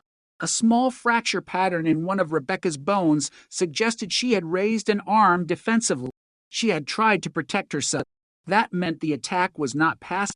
She had been conscious long enough to react. She had fought. And she had lost. The investigators did not publicly release every detail.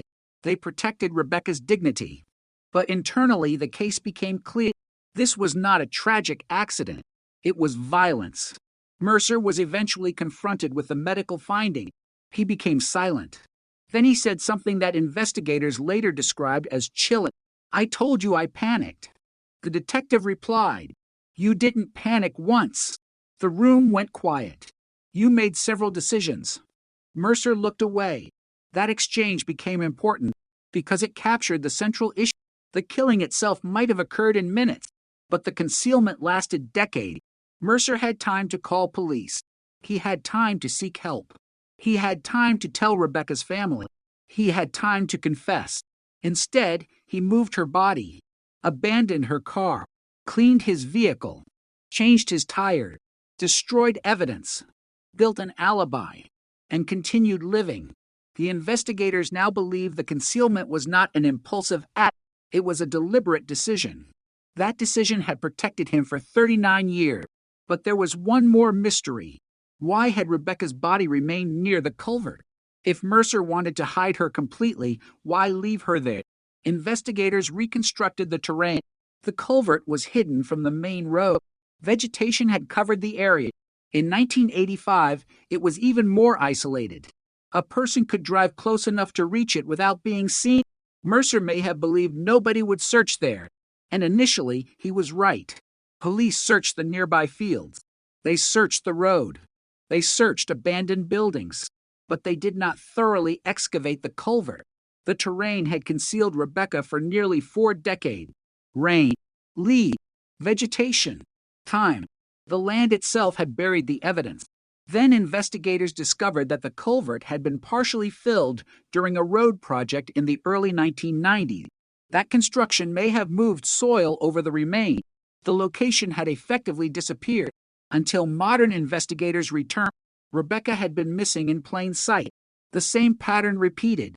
The clue was there. The evidence was there. Location was there. But nobody knew how to interpret it. The cold case was not solved because a magical piece of evidence suddenly appeared. It was solved because old evidence was finally connected. That distinction mattered to the investigators. They were not discovering a new crime. They were understanding an old one. The final breakthrough came from the photograph. The dark sedan, the parking permit, Mercer's vehicle, Once investigators knew that Mercer had been behind Rebecca, every old detail became more important. The gas station witness remembered him. The company worker remembered him. His wife remembered his condition. The mechanic remembered the vehicle. The records showed the motive. The forensic evidence showed violence. The culvert showed concealment. The photograph connected it all. One clue opened the door. The rest of the evidence walked through it. When the prosecution announced the arrest, the reaction was immediate. News stations returned to the story. Old photographs of Rebecca appeared again. People who had forgotten the case suddenly remembered her name. The headline was everywhere. California 1985. Cold case solved. The phrase sounded simple, but behind it were 39 years of unanswered questions. 39 years of birthdays without Rebecca. 39 anniversaries. 39 years of wondering. Her brother was contacted before the arrest became public. He was told that investigators believed they had solved the case. He asked one question. "Are you sure?" The detective said yes. He sat quietly. Then he cried, not because the pain was gone, because the uncertainty was. For decades he had imagined Rebecca somewhere, alive, lost, maybe unable to return. Now he knew she had died on that October night. It was devastating, but it was also the truth. And the truth was what his family had been waiting for. Mercer's arrest reopened another wound. People who had known him struggled to understand. He had lived quietly. He had become an ordinary old man. Nobody imagined the secret he carried. Some neighbors defended him. Others refused to speak. Former co-workers were shocked. One said he could not reconcile the man he remembered with the evidence. That was one of the most disturbing aspects of the case. The killer had not looked like a monster. He had looked ordinary. He had gone to work, paid bills, made dinner, watched television, lived through birthdays, celebrated holidays. And every year, Rebecca's family marked the date of her disappearance. He knew what they were carrying. He knew what he had done. Yet he said nothing. The investigation eventually closed. The physical evidence review. The original photograph was preserved. The note was preserved. The notebook fragments were preserved. The documents were preserved. The evidence would remain archived, not because the case was still unsolved, because the evidence told a lesson. Cold cases can survive for decades, not because the truth is impossible to find, but because evidence can become invisible when investigators do not know it's important. A dark car in a photograph can look meaningless. A forgotten invoice can look like paperwork. A witness memory can sound uncertain. A damaged tire can look like an ordinary repair. A storage unit can look irrelevant. A handwritten note can look cryptic. But together, they can become a map leading back to one night, one road, one confrontation, one victim, and one man who believed the past had disappeared with her. It had not. The past had been waiting inside an evidence box, waiting inside a forgotten photograph, waiting beneath the soil near an old culvert, waiting inside memories that people thought were too small to matter. And when investigators finally connected them, the silence of 39 years began to break. But the case still had one final piece, a piece that would reveal what Rebecca may have known in the hours before her death, a piece that had been missing since 1985. And when investigators found it, they would finally understand why she was so afraid of Daniel Mercer. The missing piece was not found in Mercer's home. It was not inside the old storage unit. It was not buried near the culvert. It was found in a place investigators had almost forgotten existed, a bank deposit box. Rebecca Hale had rented it 3 weeks before she disappeared. The original bank had changed names twice. The branch had been converted into office, but the bank's archived records survived. A handwritten ledger showed Rebecca had opened the box on September 27th, Sill 1985. She had never mentioned it to her family. She had never told her co-worker. And after October 17th, the box remained untouched. Investigators obtained legal access. Inside was a thin envelope. No photographs. No jewelry. No money. Only copies. Copies of invoices. Copies of shipping records. Copies of company checks. And one handwritten page. The page contained a list of names and dates. At the top, Rebecca had written, "Daniel isn't working alone."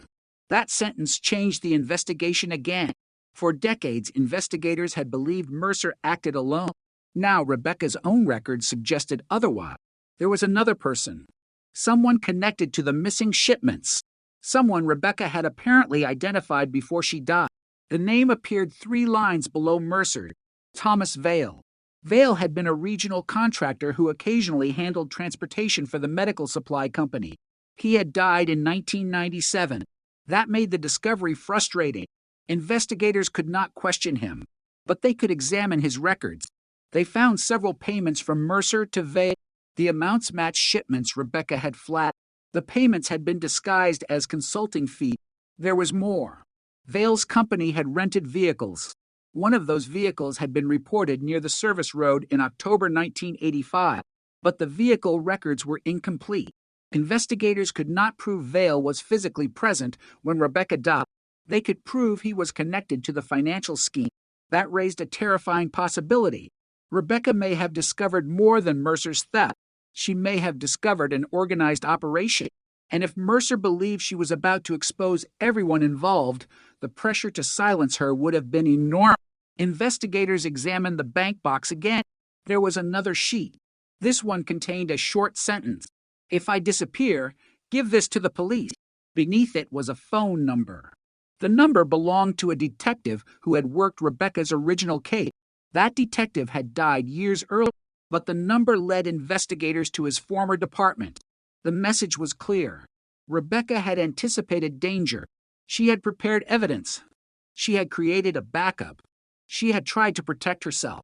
And somehow, the bank box had survived untouched for nearly 4 decades.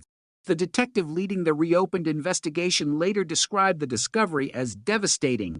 Rebecca had done almost everything she could. She had documented the fraud. She had warned people. She had written Mercer's name. She had left the note in her car. She had placed copies of evidence in a secure location. But she had still trusted the wrong person. The investigators now understood why. Rebecca did not believe Mercer would kill her. She believed he would try to intimidate her. She may have thought that if she confronted him with the documents, he would back down. She was wrong. The bank records also revealed something else. Rebecca had made a final withdrawal from her personal account on the afternoon of October 17. The amount was small. She withdrew cash before leaving work. There was no obvious reason. Maybe she expected to travel. Maybe she expected to meet someone. Maybe she was simply preparing for the evening. But the timing mattered. She knew something was happening. The final hours of her life began to look different. At 5:52 p.m., Rebecca left her desk. At 6:08, she left the building. At 6:14, she entered her vehicle. At some point after that, Mercer began following her. The gas station witness saw them. Then both vehicles disappeared toward the service road. The photograph captured Mercer's vehicle behind Rebecca. The note appeared on the dashboard. And sometime after 9 p.m., Rebecca was dead. The investigation now had the motive. It had the planning. It had the evidence. But detectives still wanted to know whether someone else had helped Mercer conceal the crime. Thomas Vale's records became central. His transportation company had operated several trucks in the area. One truck had been serviced the morning after Rebecca disappeared. The mechanic remembered something unusual. The truck had been washed thoroughly. The interior had been cleaned. The rear compartment had been emptied. At the time, nobody thought anything of it. Now investigators wondered whether Vale had helped Mercer move Rebecca. There was no direct evidence. No fingerprints. No DNA. No witness who saw Vale with Rebecca. The theory remained unproven. Prosecutors decided not to rely on it. The case against Mercer was strong enough without it. But Rebecca's bank records suggested another possibility. She may have known that Mercer was not operating alone. That could explain why she was so frightened. It could also explain why she created multiple copies of her evidence. She knew she was dealing with something larger than one dishonest employee. Investigators then located a former secretary who had worked for Vale. She was 90 years old. Her memory was fragile, but one detail remained clear. Vale and Mercer had met frequently. She remembered Mercer arriving at Vale's office late at night, sometimes carrying envelopes, sometimes carrying folders. She remembered one meeting in October 1985. Vale had looked angry. Mercer had looked frightened. She did not know why, but she remembered hearing Rebecca's name. That was another connection. Not enough for prosecution. Enough to deepen the mystery. The investigators began studying the final note again. Don't trust him. For years, everyone assumed him referred to Mercer. Now another interpretation emerged. Rebecca may have meant someone else. Perhaps she was warning someone about Vale. Perhaps the note was written after she realized Mercer was working with another person, but investigators could not prove it. The uncertainty remained. What mattered was that Rebecca had known she was in danger. The note was a warning. The bank box was a contingency plan. The missing documents were evident, and the person who had the most to lose was Mercer. Meanwhile, prosecutors were preparing for the possibility that Mercer would claim Rebecca's death was accidental. They needed to counter that argument. The medical evidence became critical. Forensic specialists reviewed the remains again using modern imaging. They identified multiple areas of trauma. The pattern was consistent with repeated blows. There was no evidence that a single fall caused the injury. Rebecca had been attacked. The defense could still argue that Mercer lost control during the confrontation, but that argument would not explain the concealment. It would not explain the vehicle cleaning. It would not explain the tire replacement. It would not explain the destroyed records. It would not explain the false alibi. And it certainly would not explain why he never told anyone what happened. The detectives returned to Mercer's interview. They played his own words back to him. I panicked. Then they asked, how long did you panic? He said nothing. The detective continued. You had time to move her. Silence. You had time to drive home. Silence. You had time to clean your car. Silence. You had time to change your tires. Silence. You had time to buy a bus ticket. Mercer looked up. That detail surprised him. The detectives had found the ticket. He had never mentioned it. You had time to leave California. Mercer lowered his eyes. But you stayed. The detective placed the photograph in front of him again. Why? Mercer did not answer. The interview ended shortly afterward, but investigators now had something they had never possessed in 1985. A complete picture of Mercer's behavior. The old case had been built around the question of whether he could have killed Rebecca. The reopened case was built around something different. What else could explain everything he did? There was no reasonable alternative. The defense could challenge individual pieces, but it could not easily explain the whole sequence.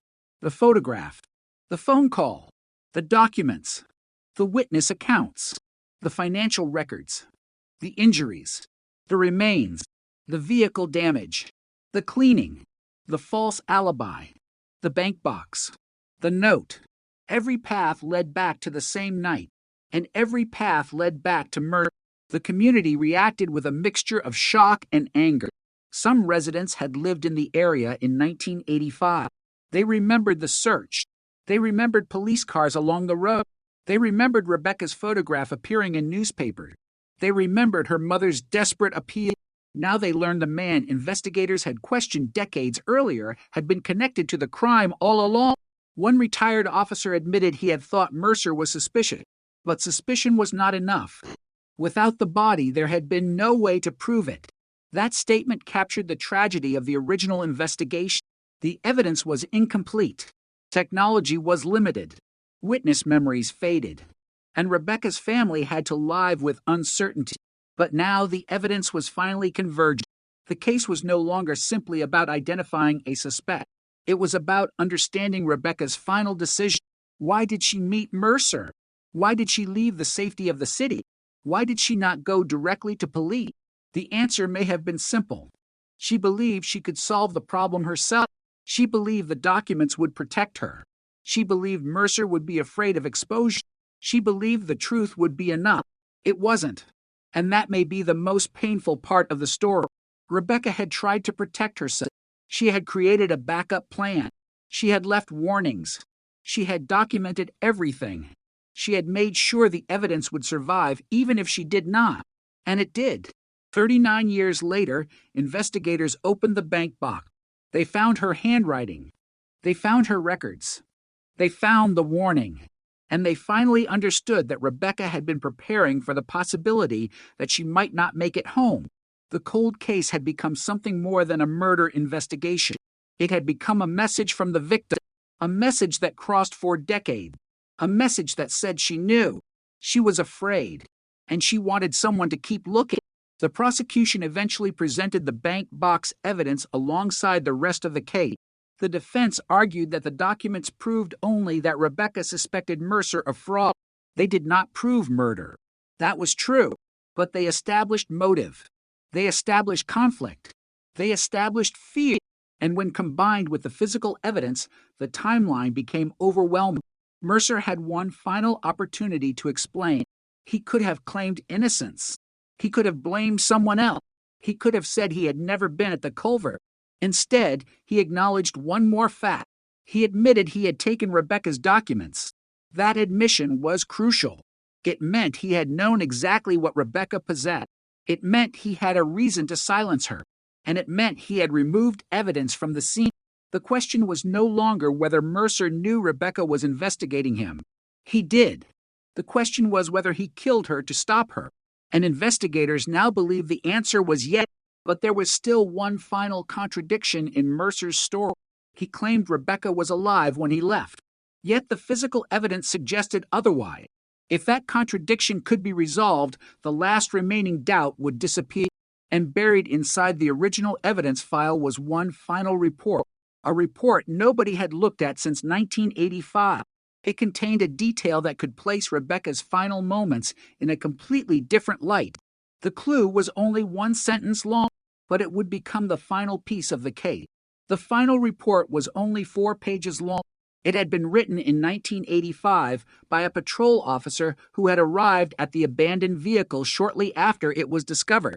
For decades, the report sat inside the original case file. Nobody considered it important until investigators reopened the case. The officer had described the scene in ordinary language. The driver's door was open. The keys remained in the ignition. The purse was on the passenger seat. The dashboard note was visible, but one sentence had been almost completely overlooked. The officer wrote that the interior of the vehicle was noticeably warm. That detail mattered. It meant the car had not been sitting there for long. The engine was still warm. The interior was warm. The radio was operating. Rebecca had likely left the vehicle shortly before police arrived. That narrowed the timeline dramatically. It meant the confrontation had occurred close to the time the car was discovered. Mercer had very little time to move Rebecca, return to his vehicle, and leave the area. Investigators recalculated everything. The discovery call had been made at approximately 9:42 p.m. The vehicle was still warm. That suggested Rebecca had left the car shortly before that. The gas station witness had seen her earlier. The photographs placed Mercer's vehicle behind her. The timeline now became almost continuous. There was no unexplained hour, no hidden window, no mysterious gap. Rebecca arrived. Mercer followed. The confrontation began. Rebecca left her vehicle. She never returned. Mercer left the area. The car remained behind. The investigators then examined the weather records. Rain had fallen earlier that evening. The service road was wet. The soil near the culvert was soft. This explained the tire marks. It also explained the damage to Mercer's vehicle. Driving onto the shoulder would have left deep tracks, but rain also destroyed some evidence. Footprints disappeared. Tire impressions blurred. Any blood outside the vehicle would have been diluted. The weather had helped the killer, but it had also preserved one thing: the soil beneath the surface. That was where Rebecca was eventually found. The original officer had noted that the area near the culvert was disturbed. At the time, investigators assumed the disturbance was caused by construction debris. Now they knew otherwise. The disturbed soil was where Rebecca had been buried. The original report had contained the clue. The investigators had simply not recognized it. Another forgotten detail emerged. A small piece of fabric had been found near the roadside. It had been logged as miscellaneous debris. No one connected it to Rebecca. Modern testing revealed fibers consistent with the clothing she had been wearing. That meant Rebecca had likely been outside the vehicle during the confrontation. She had not simply disappeared from the driver's seat. She had been physically removed from the car. The investigators then reconstructed the final scene. Rebecca's vehicle stopped. Mercer's vehicle arrived behind it. Rebecca stepped out. The two argued. At some point, physical violence began. Rebecca tried to defend herself. She was struck repeatedly. She collapsed. Mercer moved her toward the culvert. He returned to the road. He abandoned Rebecca's car. Then he drove away. The reconstruction fit the physical evidence, but one question remained. Why had Rebecca left the vehicle in the first place? The answer may have been the most tragic detail of all. Mercer had probably convinced her that he wanted to talk. She knew him. They worked together. She believed she could confront him. The danger did not become obvious until it was too late. The note on the dashboard suggested she had already been suspicious. But suspicion was not the same as certainty. She stepped out, and Mercer was waiting. Investigators believed the attack lasted only minutes, but those minutes had been violent enough to change everything. The forensic evidence suggested Rebecca fought back. A small fragment of material recovered from her clothing was consistent with the type of fabric used in Mercer's work jacket. Again, not definitive, but consistent. The evidence was building. Mercer had told investigators he never touched Rebecca. Then he admitted grabbing her, then pushing her, then moving her. Each version had changed. Each new admission came only after investigators produced another piece of evidence. That pattern mattered. He was not voluntarily telling the truth. He was adjusting his story to survive the evidence. The detectives recognized it. So did prosecutors. The next step was to test Mercer's timeline against his vehicle records. His car had been seen leaving the area shortly after 10 p.m. A former resident had reported seeing a dark sedan traveling toward town. The witness could not identify the driver, but the vehicle description matched Mercer. Investigators found another old record. A traffic camera had captured a vehicle at a nearby intersection. The footage was long gone, but the camera maintenance log survived. The timestamp showed that the camera had been operating that night. The photograph was not preserved. Still, the record confirmed the possibility that Mercer's route could be reconstructed. Investigators found an old toll receipt. Mercer's vehicle had passed through a toll station later that night. The timestamp was 10:37 p.m. That gave them another anchor. Mercer had enough time to leave the culvert, drive toward town, return home, and still maintain the appearance of a normal evening. The timeline became brutally efficient. The killing had not required hours, it required minutes. The concealment had taken longer, but the murder itself could have happened in a brief burst of violence. That was consistent with the evidence. The prosecution then focused on the false alibi.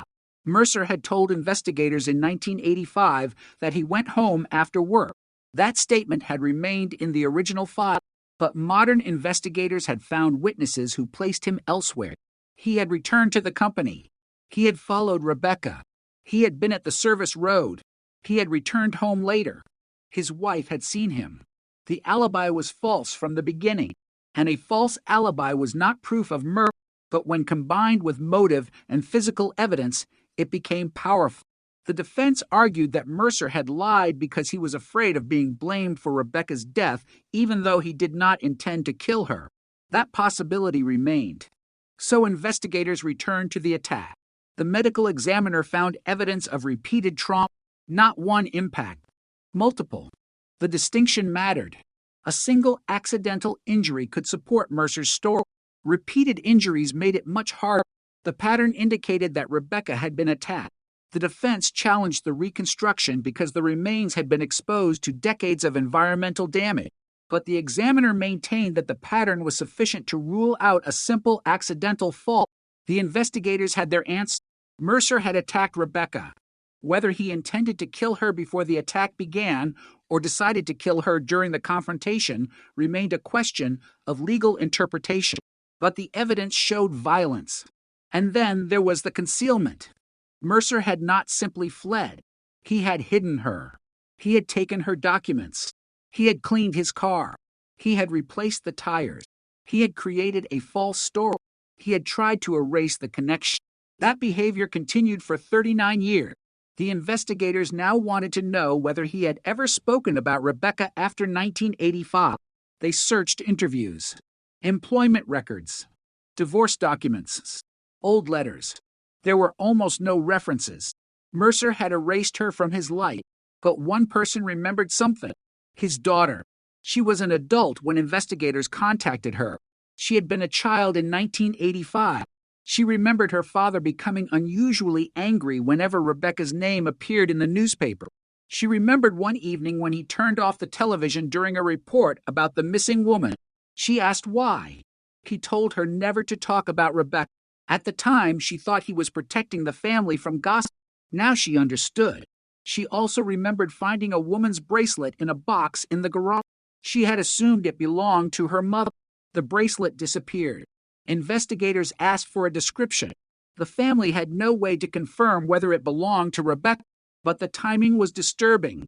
The bracelet was similar to jewelry Rebecca had owned. Unfortunately, it had been discarded decades earlier. Another clue lost 2 times, but the case no longer depended on it. There was enough evidence. The prosecution prepared the charging documents. Mercer was formally accused of Rebecca's murder. The arrest was made quietly. There were no dramatic helicopters, no high-speed chase, no confession in front of camera, just officers arriving at the home of a 70-year-old man who had spent nearly 40 years believing he had outlived the investigation. He was wrong. The news broke within hours. California, 1985. Cold case. The story spread rapidly. People who had been children when Rebecca disappeared were now grandparents. Some remembered the original search. Some remembered the posters. Some remembered her photograph. Others had never heard her name. Now everyone wanted to know how the case had been solved. The answer was almost unbelievable. A forgotten photograph. A forgotten report. A forgotten witness. A forgotten storage unit. A forgotten bank box. And the determination to examine evidence that had already been examined many times.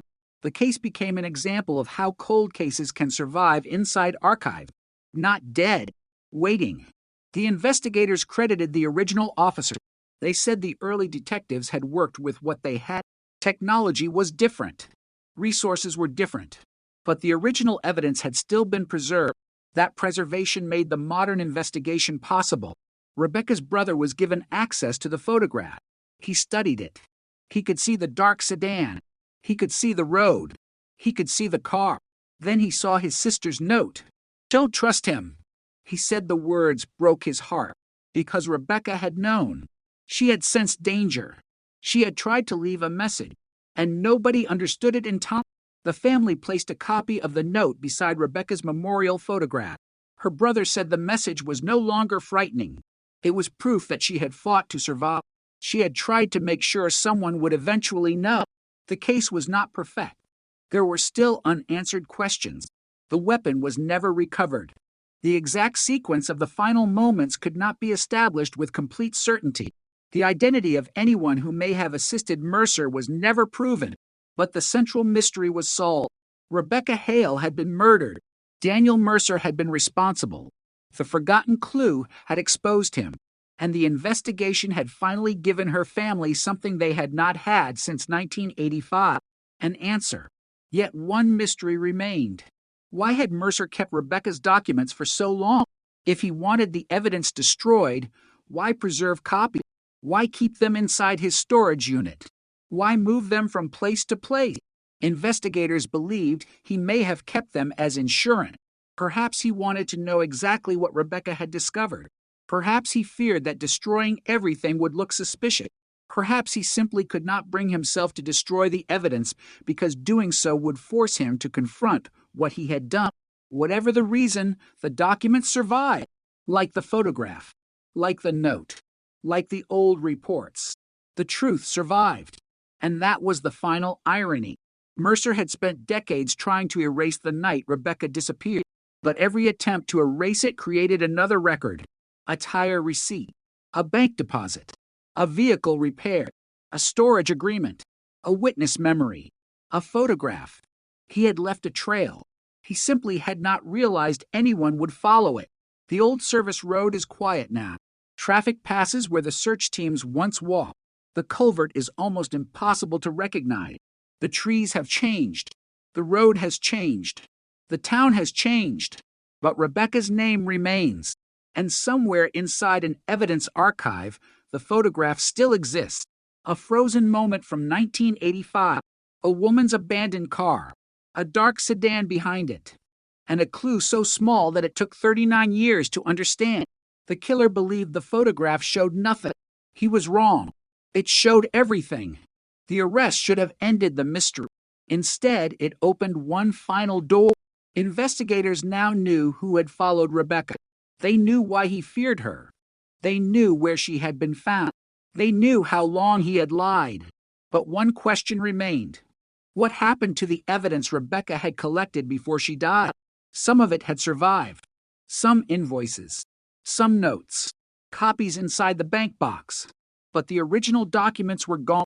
If Mercer had taken them, where had he put them? The answer mattered because those documents could reveal the full scale of the fraud, and they might reveal whether Mercer had acted alone. Investigators returned to the old company building. Most of the original interior had disappeared, but one section remained almost untouched. A narrow basement storage room. The room had once been used for archived paperwork. When investigators entered, they found shelves covered in dust. Boxes filled the walls. Some were labeled with dates. Others had no labels at all. They began sorting. 1982, 1983, 1984, 1985. Then one box stopped them. October. No year. Inside were shipping records. The handwriting on several pages belonged to Rebecca. She had apparently hidden copies of evidence at work, but the box contained something more disturbing. A small Cosette tape. The label read only, RH, October 17th. Investigators stared at it. Rebecca had owned a Cosette recorder. Her mother remembered it. The family had believed it was missing. Now it had been found. The tape was decades old. The investigators carefully transferred the recording to modern equipment. At first, there was only static. Then Rebecca's voice. Soft, uneven, alive. She sounded nervous. She was speaking quickly. She mentioned Mercer. She mentioned missing shipments. Then she said something that froze the room. If he asks me to meet him tonight, I'm going. There was a pause.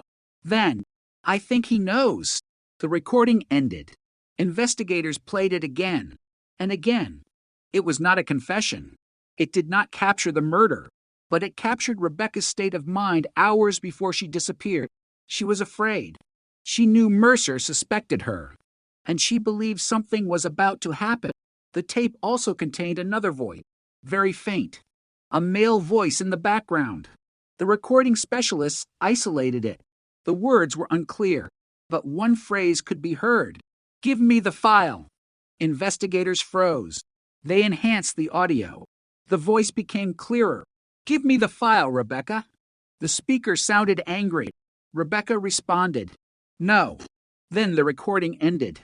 The voice could not be identified with certainty, but investigators compared it with archived recordings of murder. The similarities were striking. Voice analysis was not enough to establish identity by itself, but it strengthened the case. Mercer had confronted Rebecca about the evidence. He knew she had the file. He wanted it. And she refused. That likely explained the final confrontation. Rebecca had not gone to the service road because she wanted to disappear. She had gone because she believed she could protect the evidence. She believed she could confront Mercer. She believed she could walk away. She never did. The Cosette also answered another question. The note on the dashboard had not been written randomly. Rebecca had already expressed fear. She had already warned someone. She had already prepared copies. The phrase, "Don't trust him," was part of a larger pattern. She knew she was in danger. The investigation now had something rare in a cold case. The victim's own voice, her own words, her own fear, her own warning. The tape was presented to prosecutors. They immediately recognized its significance. but the defense would challenge it. The recording had been found decades later. The chain of custody was complicated. The tape had not been logged in the original case file. There was no way to prove exactly when it had been recorded. Investigators therefore treated it as supporting evidence rather than the foundation of the case. The physical evidence remained central. The photograph, the vehicle, the remains, the injuries, the documents, the witnesses, the false alibi, the financial records. The tape simply gave the evidence a voice. Rebecca had been telling them what was happening. Nobody heard her. Until now. The investigation then turned toward the second name in the bank box, Thomas Vale. If he had been involved in the fraud, could he have been involved in Rebecca's death? Investigators reviewed his movements. On October 17th, Vale had been in another county. His business records showed meetings throughout the day. A hotel receipt placed him away from the service road during the critical hour. His phone records supported that location. The evidence did not place him at the murder scene. Investigators therefore concluded they could not connect him to Rebecca's killing, but they did confirm that Vale and Mercer were connected to the financial scheme. That discovery explained why Rebecca may have been in greater danger than she realized. She had stumbled onto something large. Mercer was not simply stealing. He was protecting a network, and Rebecca was about to expose it. The investigators examined whether anyone else had benefited. Several former contractors had received unusual payments. Some had already died. Others were interviewed. No one admitted knowing about Rebecca. No evidence proved they knew she was going to be killed. The case against Mercer remained individual. He was the man who followed Rebecca. He was the man who confronted her. He was the man who lied. He was the man whose vehicle appeared behind her. He was the man whose behavior after the disappearance suggested concealment. The investigators did not need a larger conspiracy to explain the murder. They needed only Mercer. The prosecution eventually disclosed the evidence to the defense. Mercer's attorney asked for a full review. The defense attacked the timeline. They questioned the witness memory. They questioned the DNA. They questioned the tire evidence. They questioned the photograph. They argued that decades had destroyed certainty, but prosecutors had anticipated the challenge. The strongest evidence was not one clue. It was the accumulation. If the photograph disappeared, other evidence remained. If one witness forgot, others remained. If the DNA was challenged, the documents remained. If the documents were questioned, the false alibi remained. If the false alibi was explained, the vehicle evidence remained. The case had become too large for one contradiction to destroy. The trial moved forward. News cameras gathered outside the courthouse. Rebecca's photograph appeared everywhere. A young woman smiling beside a car. The photograph was decades old. Her face had not changed. The world around her had. Her friends had aged. Her family had aged. The detective who first worked the case had died. The original crime scene had changed. But Rebecca remained 26 forever. Inside the courtroom, prosecutors began presenting the timeline. They showed the jury the original photograph, then the enhanced version. The dark sedan became visible. The parking permit became readable. The vehicle registration connected it to Mercer. Then came the company records, Rebecca's notes, the bank box, the storage documents, the testimony of former co-workers, the gas station witness, Mercer's former wife, the mechanic, the forensic specialists, and finally, the remains.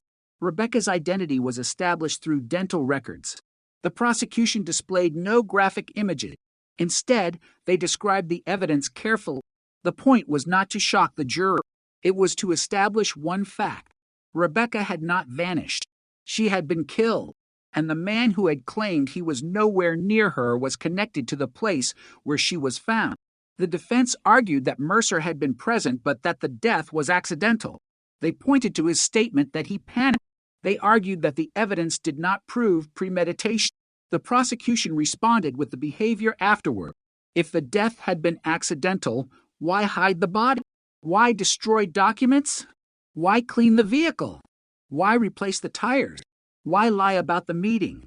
Why create an alibi? Why buy a one-way ticket? Why remain silent for 39 years? There was no single answer, but together, those actions formed a pattern. The prosecution argued that the pattern was consciousness of guilt. The jury listened. Rebecca's brother listened. Mercer listened. And outside the courthouse, people who had waited decades for an answer waited again. Then came the testimony that changed the emotional atmosphere of the trial. Evelyn Shaw entered the courtroom. She was now an elderly woman. Her hands trembled as she held the edge of the witness stand. She described the gas station. She described Rebecca.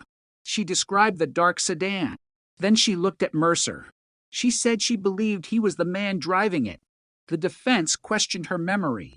She admitted she could not be absolutely certain, but she said one thing clearly. I remember Rebecca's face. She remembered the fear. That was enough to silence the room. Then Rebecca's former co-worker testified. She described the warning. Daniel knows I know. She had never understood what Rebecca meant. Now she did. The defense suggested the statement could have referred to a workplace dispute. The witness agreed, but the prosecution connected it to the documents, the financial records, the missing shipments, the bank box, the tape, the photograph. The story was no longer speculative. It had a structure. Then the Cosette was played. Rebecca's voice filled the courtroom. For a moment, the case was no longer about forensic evidence. It was about a living woman speaking from 1985. Her voice sounded young, nervous, alive. She said she thought Mercer knew. She said she was going to meet him. Then came the faint male voice. Give me the file. Rebecca answered, No. The recording ended. Nobody moved. Mercer stared at the floor. Rebecca's brother closed his eyes. For 39 years he had imagined what his sister sounded like during her final hour. Now he could hear her. The prosecution did not need to say much afterward. The evidence had already spoken. The final arguments focused on one question. Could all of this be coincidence? A coincidence that Mercer followed Rebecca. A coincidence that his car appeared behind her. A coincidence that he lied. A coincidence that he had motive. A coincidence that he returned home dirty. A coincidence that his vehicle had damage. A coincidence that he cleaned it. A coincidence that he replaced the tire. A coincidence that Rebecca's remains were found near the route his vehicle had taken. A coincidence that he possessed her documents. A coincidence that she had warned people about him. A coincidence that his voice appeared on a recording confronting her about the file. The prosecution said no. The jury agreed. The verdict was guilty. The courtroom remained silent as the decision was read. After 39 years, the case was officially solved. But for Rebecca's family, the word solved felt strange. A solved case could not restore her. It could not return the year. It could not give her mother the answer she had wanted. It could not erase the memories of searching. It could not undo the empty bedroom. It could not change the fact that Rebecca had been 26 forever. But it could end the question. Where is Rebecca? What happened to her? Who did it? For decades, those questions had followed her family. Now they had answers. Rebecca had been killed in 1985. Daniel Mercer was responsible. The evidence had survived, and the forgotten photograph had helped expose him. After the verdict, Rebecca's brother returned to the old service road. He carried no camera, no newspaper, no speech, only flowers. He stood beside the memorial. For a long time he said nothing. Then he placed the flowers down. The road was quiet. The same kind of quiet that had existed in 1985, but the difference was enormous. Back then, the silence contained uncertainty. Now it contained truth. The case was over. The questions were answered. The killer had been identified. And the forgotten clue had finally done what it had waited decades to do. It had pointed home.